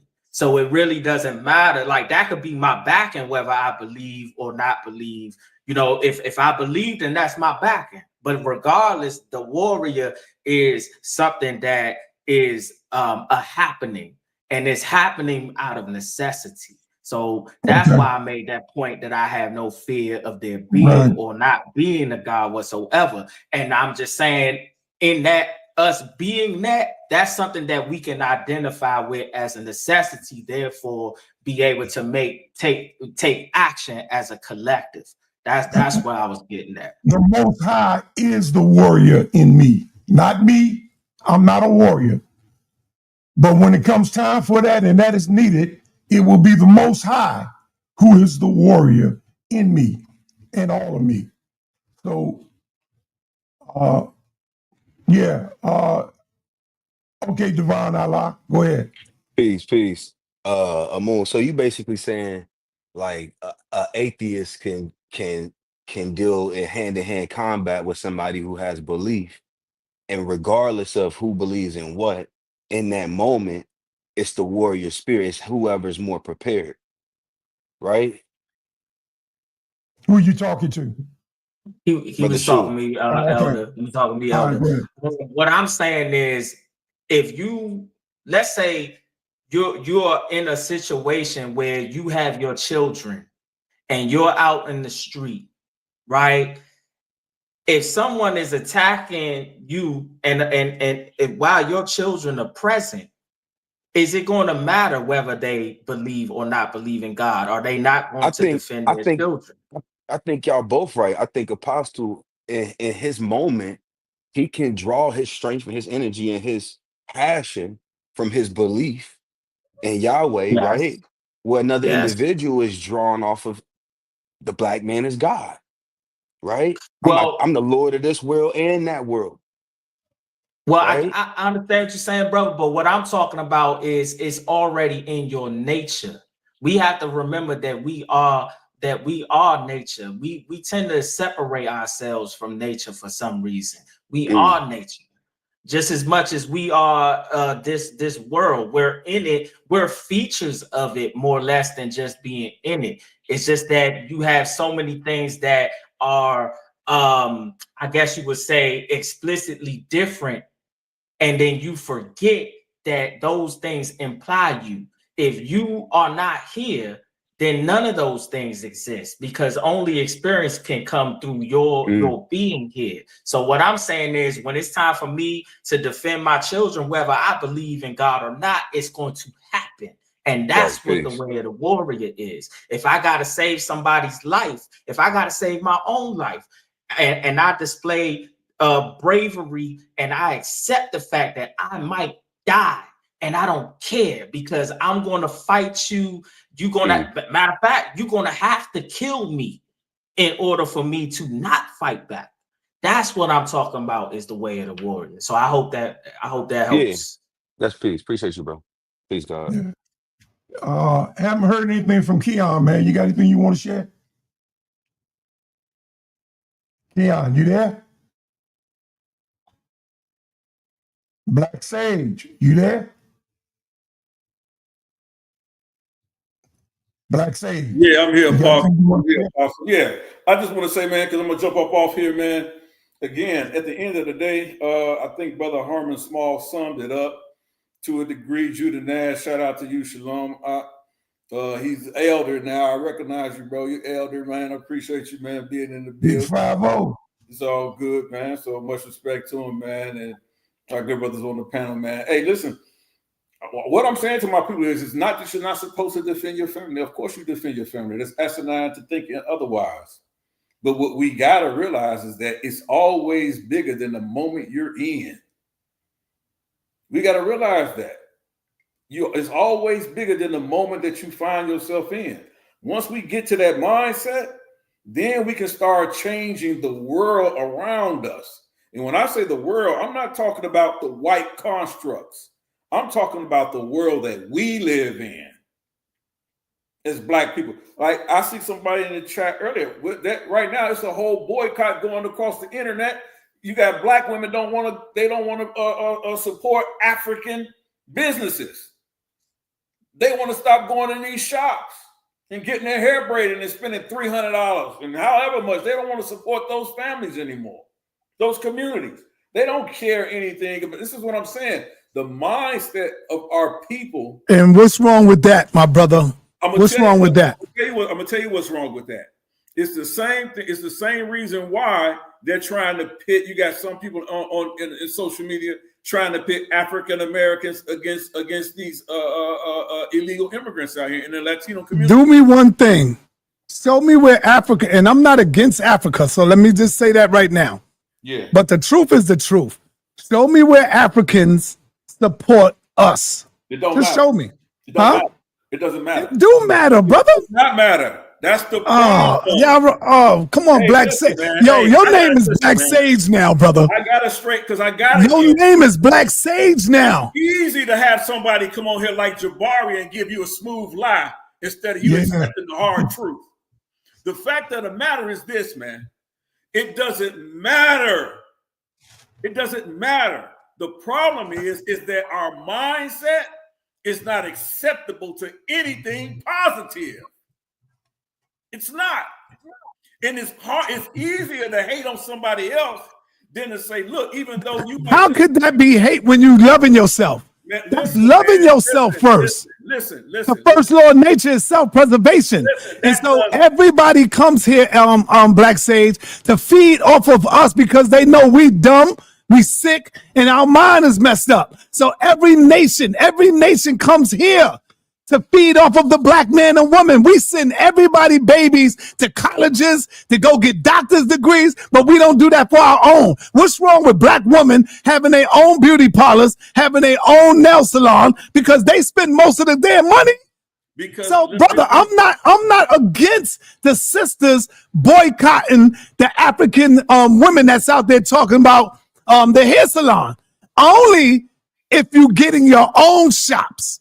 Now, if you're just doing it just to be doing it, now I'm against you. But if you're doing it to say, sisters, we need to build our own beauty salons, I'm riding with you all the way. Okay. Go ahead, brother. And then I'm gonna pass the mic to Judy, if I may. Here's the problem with that whole scenario, sa.neter. The problem is the mindset that you just spilled out is a negative mindset. It's detrimental to us as people. It's detrimental to us as a people. And I'm going to tell you why that is, bro. I'm going to tell you why that is. Because tell me why, brother. Tell me why. I'm going to tell you why. Because according to people who grow with that mindset, sa.neter, we shouldn't even support you. Because according to them, you're not a black man. See, that's where you wrong at. Hold on, stop, man, stop. Now you going crazy, y'all. Now you going crazy, Black Sage. That's what I'm telling you. Yo, my mother raised me, brother. My mom's raised me. I don't know who my father is. So what? My father's a Puerto Rican, but I don't know who the nigga is. I don't know who he is. I was raised by my mama. Got a whole group of people out here, bro, that look at you as a mulatto. Oh man, no, they don't. Nobody never looked at me as no damn mulatto, bro. Listen, if you're a mixed blood, you're Arab. Y'all crazy, man. If you're a mixed blood, sa.neter, you're Arab. You're a mixed blood. What are you talking about? You are a mixed blood, brother, Black Sage. No, mixed blood is father and mother. Listen. No. All of us over here right now are mixed. We got mixed blood in our gene. I dare you to take a DNA test and watch how many nations pop up in your gene pool. Hey, look, I dare you. I know how many nations are where people from. What makes you is your mother and father. That's what makes you. Right. And my mother is African American. My mother is African American. I met my father one time in my life, and that was it. And that was it, brother. I never met my father. Yeah, see? Hey, bro, so I mean, what you're saying. I'm gonna fall back. Go ahead, Judy. I had a father figure, but I never met my real father. But what are you saying? You steal my pop. Well, can I just say real quick? Just real quick. Here today that will not consider you 100%. I see you. Okay, besides back anyway. Just real quick, you guys. sa.neter is absolutely correct. You guys study genetics. There's not one person on the planet that's not mixed. Not one person on the planet that's not mixed. Let him speak, Apostle. Yeah, there's not one person. To go, the top geneticists would tell you there's not one person on the planet that's not mixed. But two, sa.neter says something. I have to respectfully disagree with you, Elder Yara or Black Sage. I'm sorry. Even though the sisters are boycotting for like one day, I think it should be extended indefinitely. You know what I mean? Because I've been seeing a lot of stuff on YouTube about, and I'm not preaching hate against Africans, but they're literally coming out and they're talking the cash stuff. The Black Americans this or I played a video last week. I showed you, I kept going. It was video after video after video after video of just they hate Black Americans. They tell you they get to talk. When you get to America, don't be around Black Americans. Don't do business with them. Don't let their children marry you. The Black man is going to get your daughter pregnant and leave. This, that, and the other, so forth and so on, or whatever. So I don't think there's anything wrong. I'm not saying that the sisters who are boycotting are that's not. I don't think that's hatred. I mean, because think about this too, LDR. Think about the Koreans that come into. No hate speech. But think about Asian populations that come into our neighborhoods. They're selling, or Arabs, they're selling us stuff that they don't use themselves. Alcohol, things like that. They're messing with our young girls, certain Asian populations, Indians, East Indians. I'm not preaching hate against anyone. I'm saying that I think it's a beautiful thing that our people are being like, hey, look, man, like, yo, like, you know what I mean? We gotta boycott. Ain't no hate. They ain't gotta be doing violence or trying to destroy or whatever. But it's kind of like, yo, we used to do that. What was that in the 60s and stuff like that? We would boycott to get our voice heard. But so I have to respectfully disagree, Eliana. Yeah, see, let me fall back in on that because I got to say this. On your birth certificate, hold on, y'all. I'm only going to be a minute. Hold on. On your birth certificate, if it says colored or Negro for your mother and father, when it come to you, it's going to say the same thing. It's not going to say mix. It's going to say colored or Negro, depending upon what's the date. If it's before the 60s, you'll see color. If it's after the 60s, you'll see Negro. And that's a period. We are not mixed. In order to be mixed, one of your parents either has to be of one nation, one nationality, and your mother got to be of another nation. Not because you got somebody, Pookie, married somebody 5 generations back. That don't even make you that. That don't make you that. You're wrong, Apostle. You're wrong. I know I'm wrong. All of y'all, if anybody believe other than that, all you gotta do is look at your damn birth certificate. If you been in the war, look at your military records. If you've been in the military before the 60s, your ass is colored. Period. Unless your mother or father was of a different race. So stop that, man. Y'all need to stop that thinking. And just because you got one family member or 2 family members in your bloodline, there's something other than what you are, that don't make it you. Whatever that Y chromosome is, follow that Y. And that Y chromosome to tell you who you are. So go ahead, y'all. I'm sorry. No, that was me. Apostle, respectfully, you're a manifest error, as the Muslims would say. Everybody is mixed. Not one person on the planet is walking around with pure blood. Everybody's mixed. Look it up. Hold on, man. I didn't say Apostle. Everybody on the planet is mixed. There's nobody walking around with pure blood anything. That's what I'm saying. Look up the top geneticists. They'll tell you there's not one person walking around with pure blood. Well, that's all. So hold on, Apostle. All I'm saying is what sa.neter was saying is right. He's right. Everybody on this panel is mixed. Everyone. Everybody. So like it's So why is race on that application? Because other than that, it don't matter. We all the same. Because race is a new construct, sir, Apostle. Since the 1600s with who is it, Blumenbach and Carl. Hold on, Apostle, you keep cutting me off, sir. Race is no, I'm just asking a question like sa.neter do. That's all. I'm just asking you a comment, giving a back and forth. That's all. I hear you. Okay, I was just trying to explain. 400 years ago, I don't consider that new. All right. I wasn't around 400 years ago. All right, you got it, Apostle. You got it.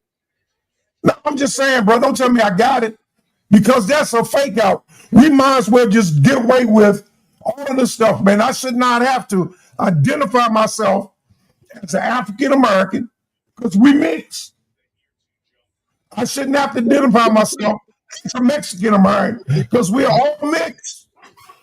But that doesn't have anything to do with nationality, though, Apostle. Right? What? But that being mixed has nothing to do with your nationality. Right? So that's what I'm talking about. Hear me out, Apostle. Just hear me out. Look, it's not true. There are your nationality is your nationality. Your mixture.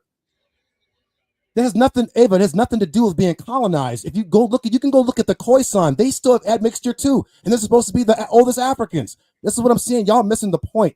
No one's saying that, like, oh well, you know, admixture with what? No, I'm saying somebody is talking about some tribe in Africa that has never been colonized. That has nothing to do with it. Go look up, study science. The top geneticists all say that all people on the planet are mixed.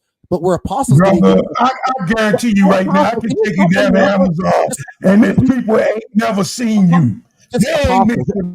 Apostle, just hear me out. Listen. Everyone being mixed on a planet does not cross out your nationality. It doesn't.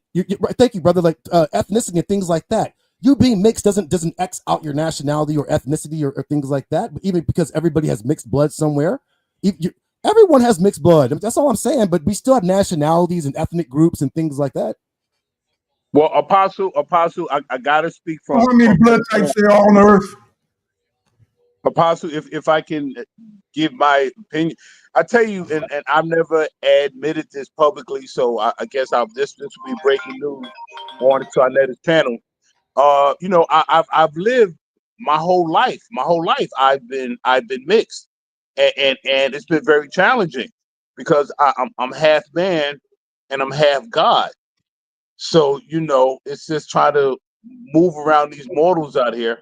But anyway, I think I will probably be successful. I just thought I would add that. I just want to let you know you got some cousins that are on their way, and they should be here within the next 3 years. Thank you, Apostle. I appreciate that support on the way. Okay, they're on the way. Wait, can I ask a question real quick? Just real quick, you guys. Just real quick. I see a lot of people in the chat with FBA. You guys, listen. There's some talking points you guys have, but can the FBA people, y'all acting like this is some kind of religion and a cult? Like, be like, cut it out, y'all. Like, y'all have some good talking points, but all of this like hatred towards your own people in the diaspora and in the islands and all that, wherever. Like, y'all got to stop, bro. Y'all sound like the KKK, bro. And none of y'all never really y'all hit the panel one time. sa.neter opened the panel up, and then y'all all came through. But FBA is not a culture. It's not. I heard a brother say, "Well, we FBAs don't eat that." Okay, like, so where's the FBA codex that says we FBAs don't eat this? Man, y'all eating the hog maws and everything. Cut it out, bro. Like, I'm just going to say, like, cut it out. Call him out, Elder Judah. Judah, is one of your parents a so-called white person? No. Oh, okay. I just wanted to. No, what? I'm not a mulatto. I don't know. I'm just asking. I heard that one of your parents were European source. My mother's father was a Puerto Rican. He died. He's a Puerto Rican guy? He died. His name was Jose. Yeah. Sorry to hear that. I mean, I never knew him. I'm just saying. Hey, let me bring on Lion. Lion, what up, bro? Peace, brother. What's happening? Lion, I'm talking to you, brother. What's happening? He's muted. Yosef the Lion, what up? You muted. You on mute. Araya. Hey, Sir, can you hear me, sir? Yeah, I hear you, brother. What's up? Can you hear me, sir? Yes, sir. I can hear you. Okay, man. Hey, yeah, I just want to say something, man. Just based on what Judah Nash was saying. At the end of the day, I understand his spirit. He needs to check something off, sir. At the end of the day, I understand his spirit. But there's a point in place where you got to look at things, man. I was young and did things that had that same.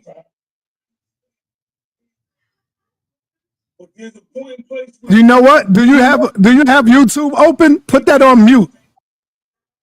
Hey, so I'm gonna mute myself outside because it's coming back. Yeah, that's what I'm saying. You probably got another window open. Hold on, give me 1 second. Let me do that. Yeah, you got another window open. Give me a second.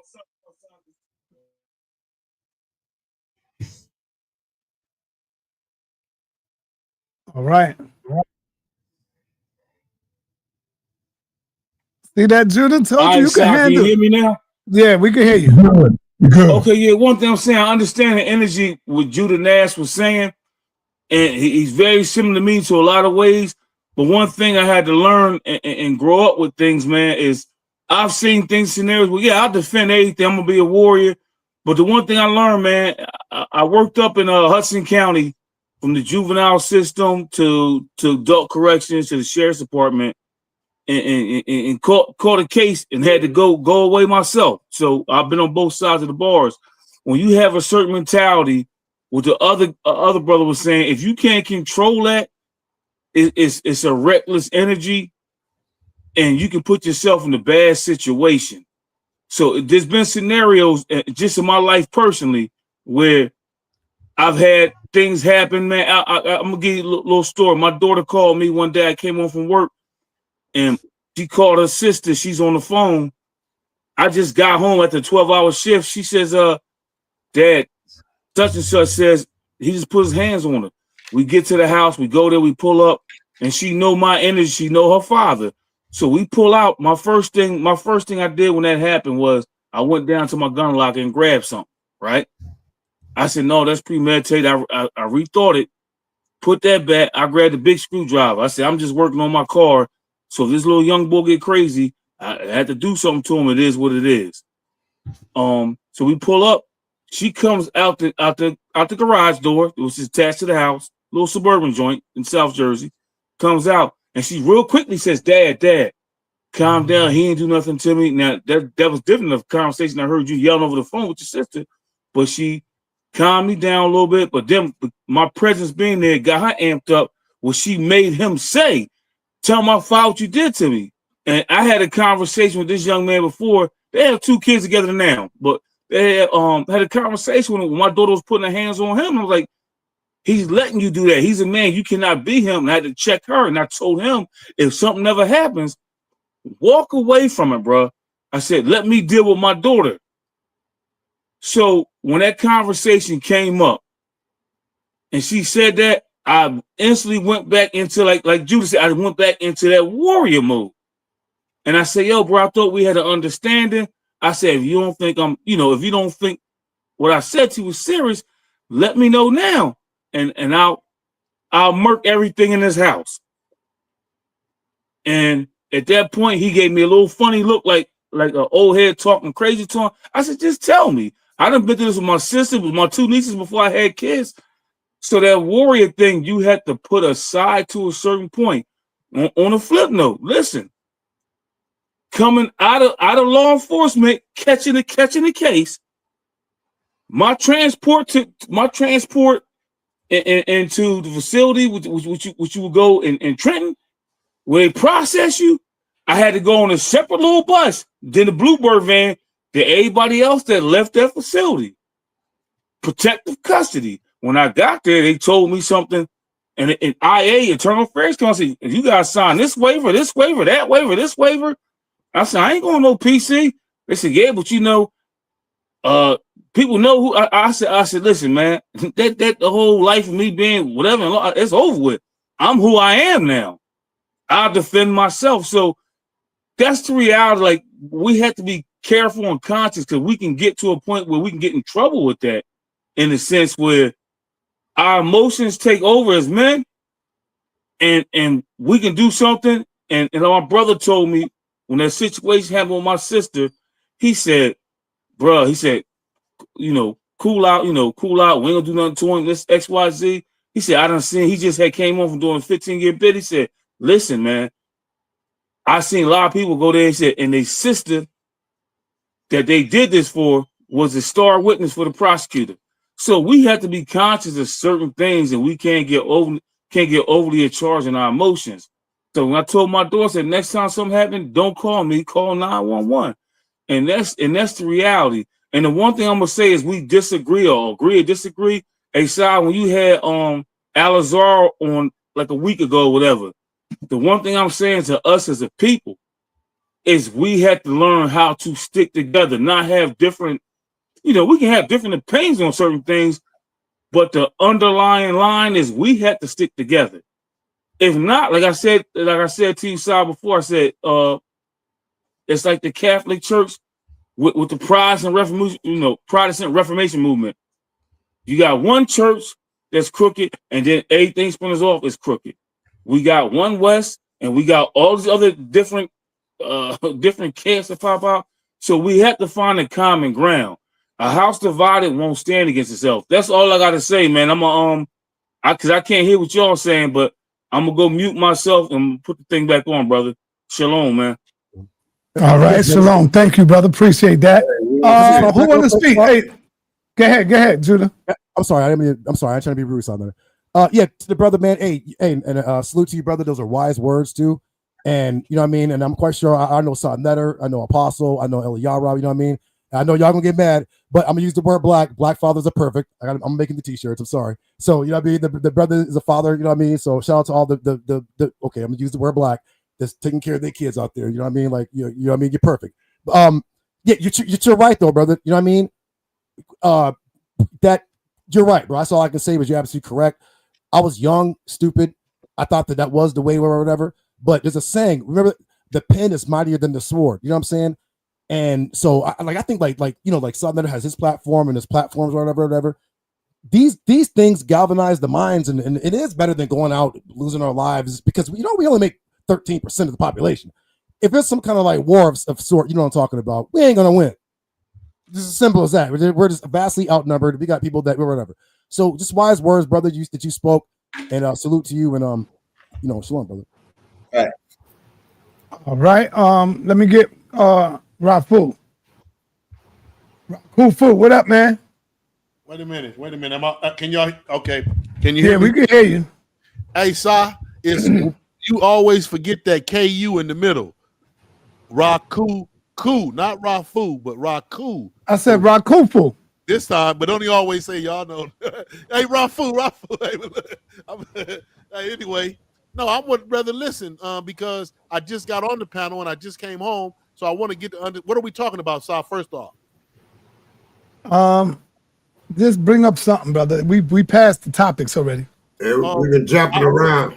I want to bring up the fact that when I do my newscast this time, I got a lot of information and videos. You know, I called you yesterday. You ain't pick up. I didn't know because I've been calling you. I got you right there. I've been calling you on my phone and you ain't picked up. But my thing is, I want to show these videos of the brothers in the motherland asking Africans, what do you think about African Americans? A lot of them are saying they like the way we dress. They dress like we didn't get in all this negative stuff. So I want to show the negative part about the shops and the braids, but I also want to show the sides about how they loving on us and like and want to be like us. I want to show you just normal people walking through the street so that we can get a cosmological or a broader view of the motherland and don't just get a negative one. Go ahead, though. Anybody? All right. I'm in the stages of closing out now. Okay. So go ahead, brother. Go ahead before close out. Go ahead. Close us out. Yeah, real quick. I just wanted to follow up on what the brother was saying earlier when he shared his story, as well as what Judah Naz was saying earlier, because what I try to look at in terms of the warrior especially is that, you know, for us, it's embedded in our culture. Like, you know, we could say it's a word of endearment and all of that all we want to, but there's a difference. And I'm not saying nothing against anything what anybody was saying. I'm just kind of following up. There's a difference between what we do as, if I may use the term, niggas, and more or less as warriors, because we have refined being niggas. Can we actually honestly say that we refined being warriors? Because that warrior spirit is innate. It's innate within all of us, but have we like actually refined it? And I think what that brother said made sense, because he actually in the wisdom used that like he was willing to use that warrior spirit as a tool, but in his wisdom he had to fall back. There is a time when you got to fall back, but then there's also time when you got to take action. And a lot of times again, my bad on the term, but the nigga takes more action than the warrior does, and that's when you find us doing more stuff in, if you want to say, ignorance. You know what I'm saying? Because we making like what a real nigga would do exclusive, and then we put in the real warrior shit when it's time. Excuse me, my bad. My apologies, sir. We put that to the side. You know what I mean? And we're not refining that part and passing that on to the babies, passing that on within our communities. You know what I'm saying? And when I said something about black society earlier. I'm just making the point. That's a term we use that, you know, to identify with us, because he said something about we, but what is we? And all I was saying earlier was, out of necessity, we need to identify with that innate thing when it's time to take action out of necessity, but with proper restraints, doing it in a way where it's like what Black Sage, Elder Yara was saying earlier, where it's strategic, and then at the same time where it's productive. We actually getting some results out of it. So I just wanted to share that in closing. Thanks, brother Saad. Thanks to all the brothers in the panel, man. Peace and love. All right, thank you, brother. All right, Elder Suntan, let's close out, brother. Yeah, peace to the panel and peace to everybody. All I got to do is say, y'all, just look in the mirror and be yourself and build within yourself. Black Sage had one point that I agreed on. It got to be systematic, but it can't be without funding. Without funding, then all your plans will go to naught. You got to have funding. And with if say me and Black Sage wanted to get together, I got to have my stuff together financially and my mind together. Then I can get with him. But you can't form or come up with no plan without no money and without no being on one accord. So the white man got the jump on us on the money part, right? And not only the white man, but other society of people. Our people has been so down in restraint for so long that we coming, but all we have to do is, like you said, Black Sage, we got to kind of unite. You got to have a plan, but in order to do that, it starts at home. You got to make sure you got yourself together.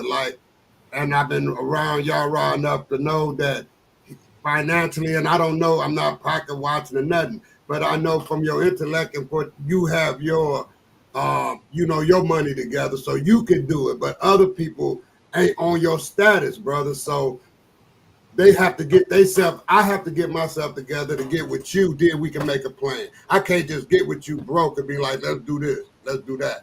So I'm gonna leave it at that. You got a good point, but like I said, we've been through a lot, man, and we're gonna do a lot of stuff spontaneous coming up in the future because we just built like that right now. Until we clear our minds and fill our pockets, we'll be all right. Peace. All right, I bring to you that black man, that Black Sage right now.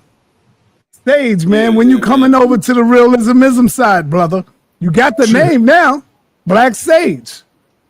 Hey, I'm already here. Hold on. All right, there you go. Let's go. Close us out.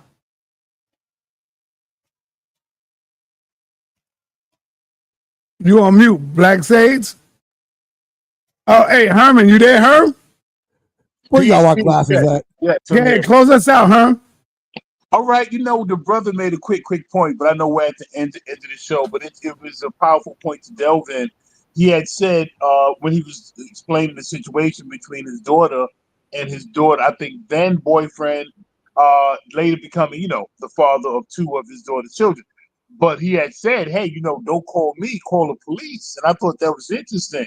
And I'm wondering, was that an actual request he made of her? Because I can't see how any black man in our community can be okay with there being a problem, that they would be more comfortable having the police address it as opposed to them having hands and eyes on a situation, especially related to their child. So I agree with you, Herm. Right. So, but the brother, I believe he wasn't able to hear us. So I didn't want to. But anyway, the next panel, brother, let's try to, because as I know I have a daughter, maybe half the brothers on here may have daughters. So we definitely have to have clear procedures concerning, because they will be dating. And, I have a young daughter, so these things are years away.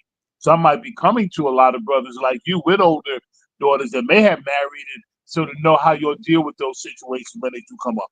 But I really enjoyed the chance to hear all the thoughts and participate in the panel. Peace and Pan-Africanism, good brothers. Peace and Pan-Africanism. All right, peace. All right, Black Sage, it's on you, brother. Yeah, man. Peace and blessings, man, to the family. Shout out to Elder Sa, man, Elder Suntan, Elder Naz, Judah Naz on the panel, man, to all the other brothers. Black Sage, hold up. I just want to see that, Judah. You see Black Sage? he handles this platform, brother. This the toughest environment, and he go blow for blow, brother. He don't run. He don't go back and go cry. He gets it in with the best, brother. That's all I wanted to tell you, Judah. That's why I was saying, stand your ground, Judah. Don't get mad. Just stand your ground and handle it. Fight back. And you did that tonight. So I'm proud of you, Judah.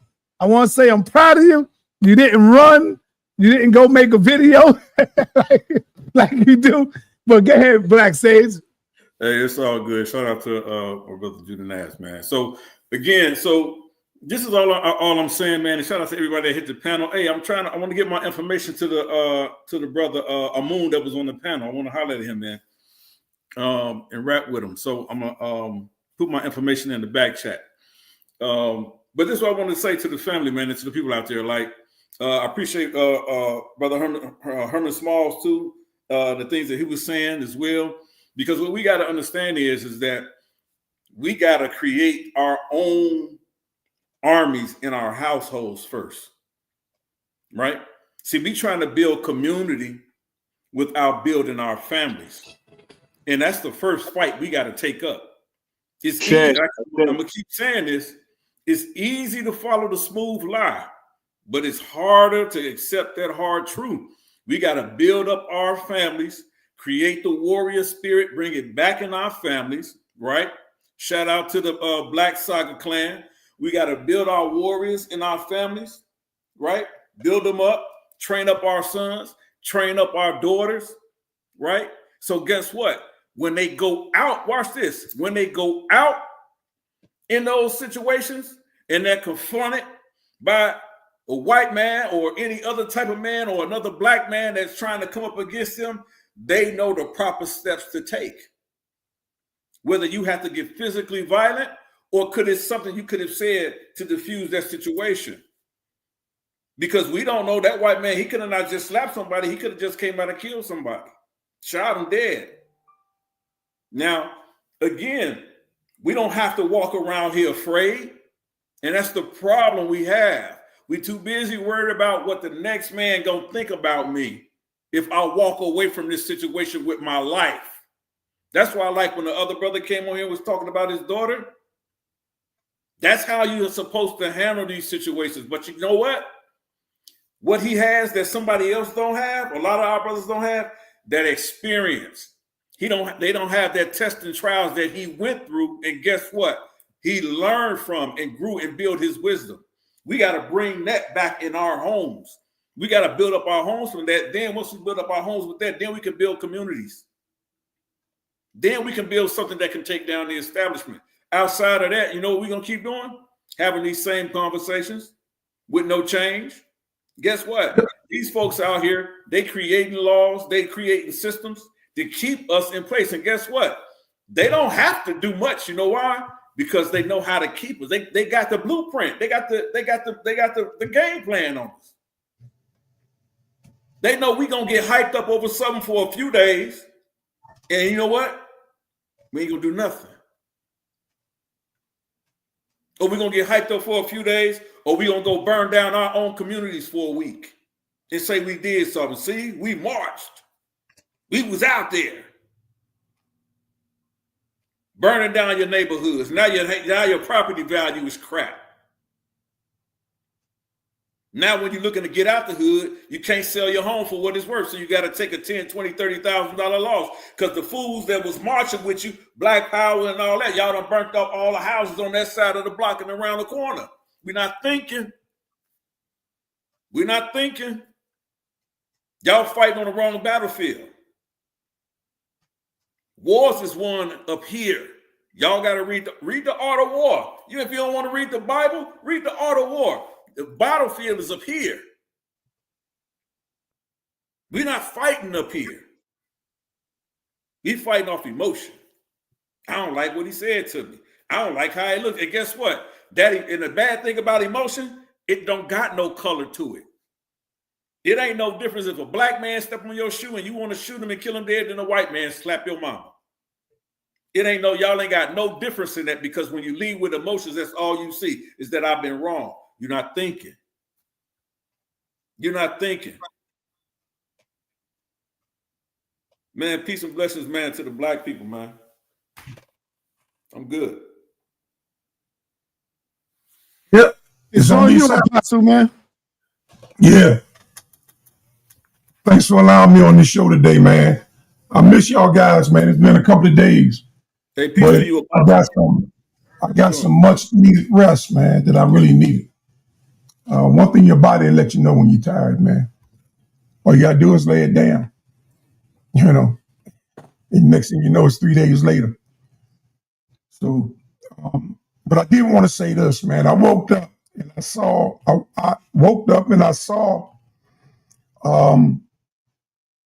Trump's, the news lady that represents Trump. It comes on at 12 o'clock. And I wanted, after I finish, you can say something, Black Sage, but it looks like Donald Trump has arrested Barack Obama for treason. Nah, that was all AI. That was AI? Yeah, that was fake. That wasn't real. Okay. I was about to say he put in a charge, same charge he went through. Yeah, that was all fake. What they can do with these CVs, man, these news reports. Yeah, AI is dangerous. That's the next topic we got to talk about, Apostle. Well, you know what? When they were first talking about it about a year or two ago, I brought that up with you. We was talking about Obama, how they put him on stage and they put fake words in his mouth. Right. We were talking about that. And now what's happening? So it's full. Where you pointing at, man, Judah? I was just saying, I'm sorry. I was just saying, sa.neter got some cool AI. I just want to say that. Sorry. Yeah. Because, yeah, man. I mean, I was like, what the hell? I went on back to sleep, man. Obama got locked up. So, hey, man, today it's been fun. To sa.neter for leader. After I came to the knowledge of Hebrewism, they were saying you got to get a name, and I said, you know what? That's what everybody always do. If it's not Islam, you get to change your name.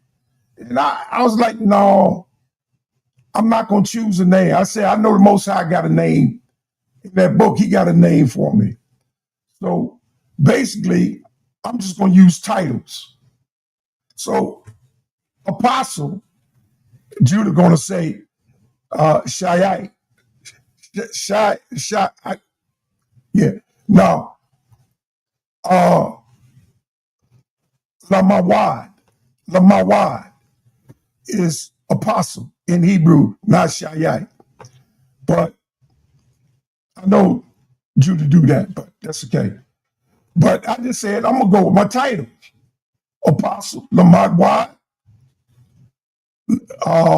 Zaquan, elder, and the one you don't see is Thalmayad. Judah, what that mean? Thalmayad. With continually. Or new, or youth, or young. So actually it's a pupil. So while I am an elder, I will always be a pupil. Huh? I thought you said Thamayad. Did you say Yelad? Thalmayad. Thalmayad. Yeah, that's continual. But I'm sorry, go ahead. Or pupil. Look it up in your books, in your dictionary. Our words can mean more than one. Student,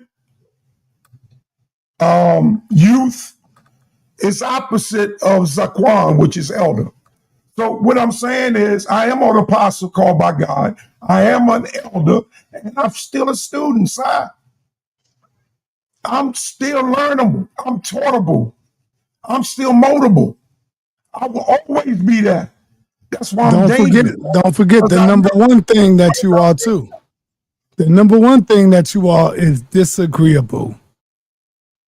Disagreeable if you apostle. disagree with the book, if you disagree with Hebrewism, yeah, because that's the number one issue. That's the only thing that's important. What's between me and my creator? There's everything else pales in comparison than me and my creator. So, yo, when you gonna come on over to the realismism side, like Yara? You see people running over, man. Nah, if I was gonna do that, baby, believe me, I would have did that 50 years ago when I was 20. I'm gonna find a name for you, brother. I'm gonna get a name for you, man. Nah, ain't gonna happen, bro. Ain't gonna happen. But look, peace, love. Went to the doctor today, got nothing but good reports. Man, I'm healthy. Woo!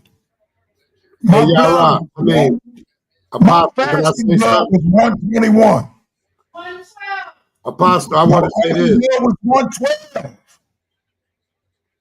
Wow, 112 fasting. When you seen a diabetic like that, man? That's When you beautiful. ever seen a diabetic at 112? That's beautiful. All right, hey Apostle. The reason why you see Jabari looks like he's foreign to you is because Jabari is like I would say 10 years ahead of you, light years ahead of you. That's why when you came on, you started getting that Jabari. He's 10 years ahead of you, man. No, he's not. But he's just he's following his path, and he has a right to. All right, let me get brother Asar. No, let me get the brother. Lion. Yusuf the Lion. Yusuf the Lion. Unmute yourself. Yusuf went to sleep. Nah, he can't hear us. He can't hear us. Go take a nap, brother. I hope you ain't got no feedback, do you? No. No. It's you to speak. Can you hear me? I unmuted. Can you hear me, sir? We hear you, brother. Oh. Go ahead.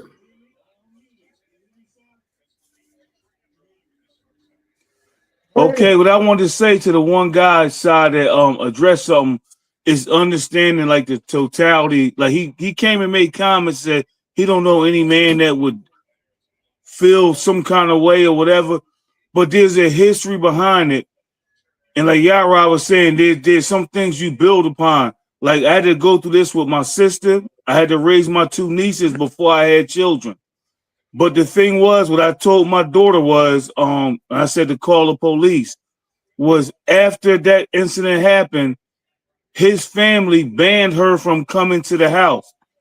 So she had a position where she wanted me to apologize to his grandparents, his father, him, this and that, of a situation that she had me come to. And I was like, I'm not apologizing. I said, from now on, don't call me for any situation you have, because when I come to defend you, at the end of the day, I know how it's going to turn out. I've seen this working in the court system where you'll have a situation where you'll call me and invite me into a situation, but you two will be back together again. Right. And I'll be the person that's locked up. Right. That's why I made that comment statement. I just wanted to give clarification on that one point so people understand the bigger story of it. I got you, brother. That's a good point. All right. Hey, hold on. Let me get my man Judah. Judah, close us out, man. Unmute yourself. There you go. All right, shalom. Shalom, peace, brother. Shalom, Yosef.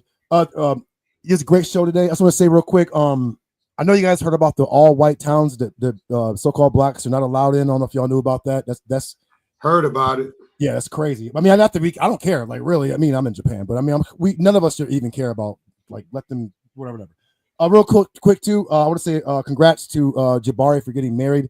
All trolling aside, I don't know if y'all knew that. I don't know if I'm not trying to tell his business, but he had it on YouTube. I saw it. So congratulations to Jabari for getting married. Also, where's it? Brother named Cool Beans in the chat had the perfect comment. He said the battlefield is the mind, and like, man, we can't stress that enough. Like, that's right. And real quick, I was going to ask Saw, can we get some FBA versus some Israelite discussion one day? You know what I mean? Because these guys they flooding the chat. They doing this, they doing that. We let them come to the big stage and put some pressure we can on get that in. Yeah, we can do that. Let's do that. Yeah, let's do that. Yeah, let's get that in.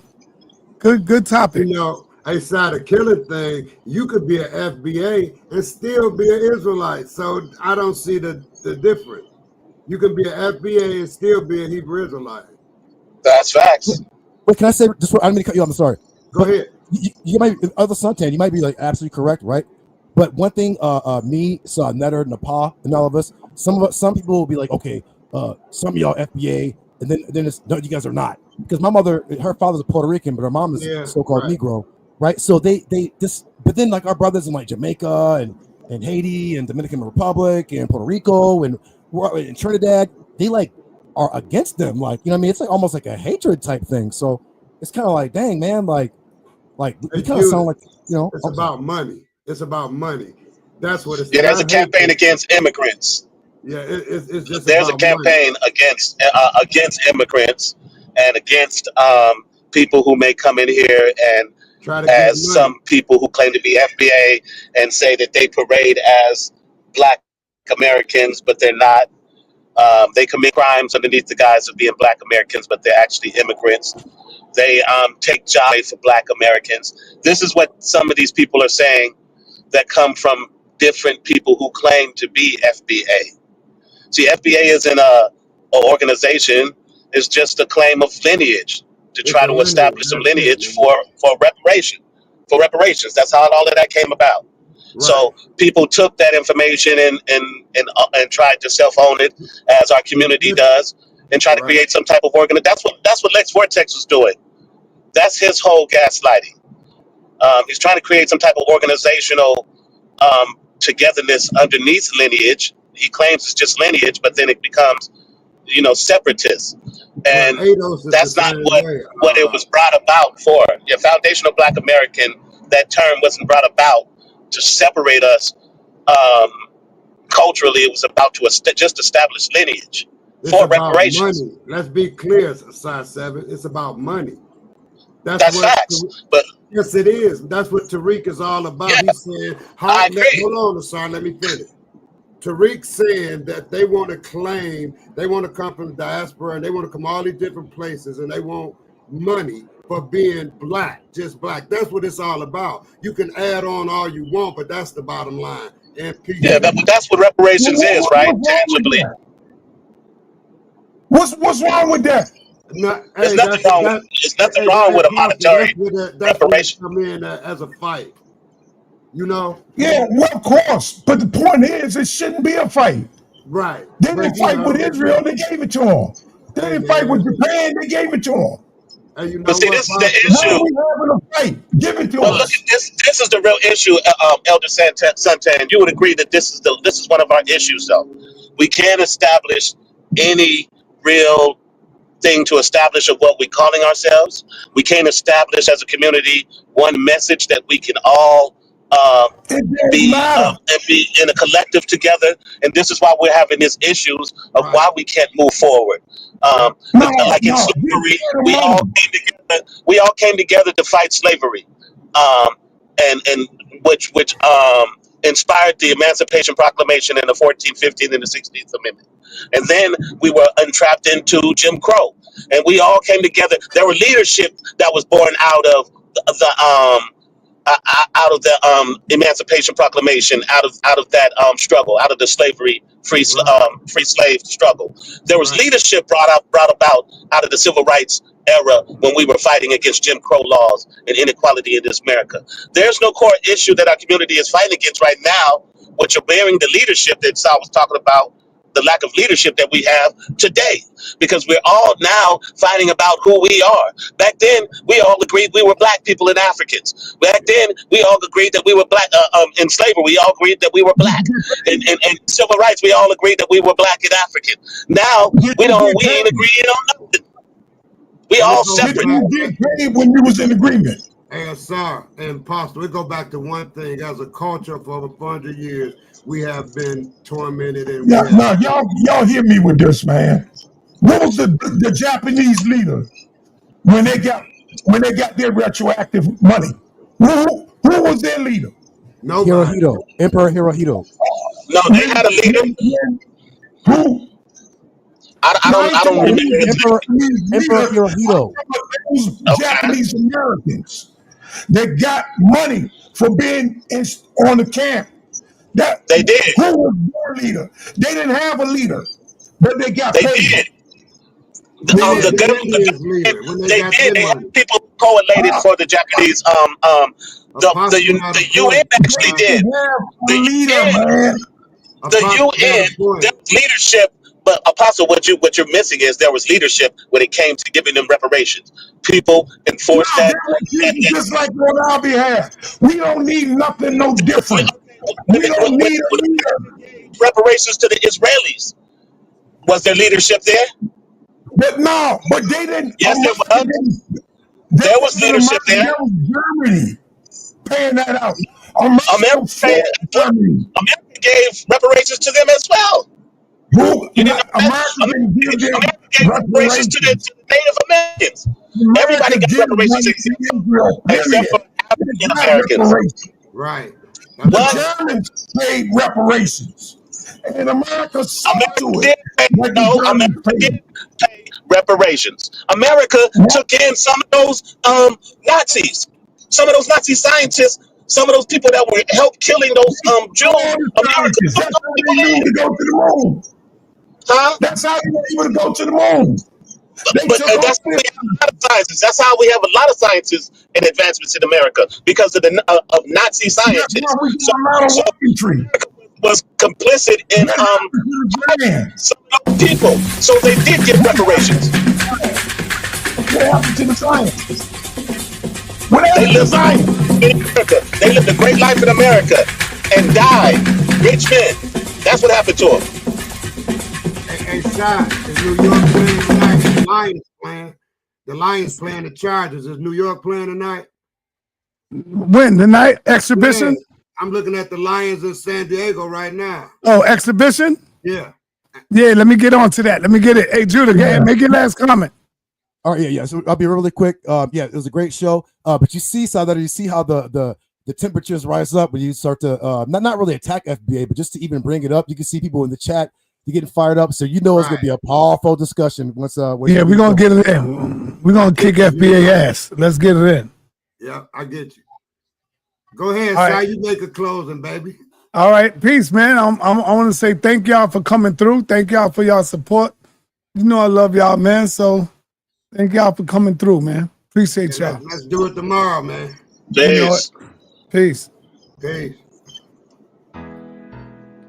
For he's a jolly good fellow, for he's a jolly good fellow, for he's a jolly good fellow, which nobody can deny, which nobody can deny, which nobody can deny. For he's a jolly good fellow, for he's a jolly good fellow, for he's a jolly good fellow, which nobody can deny.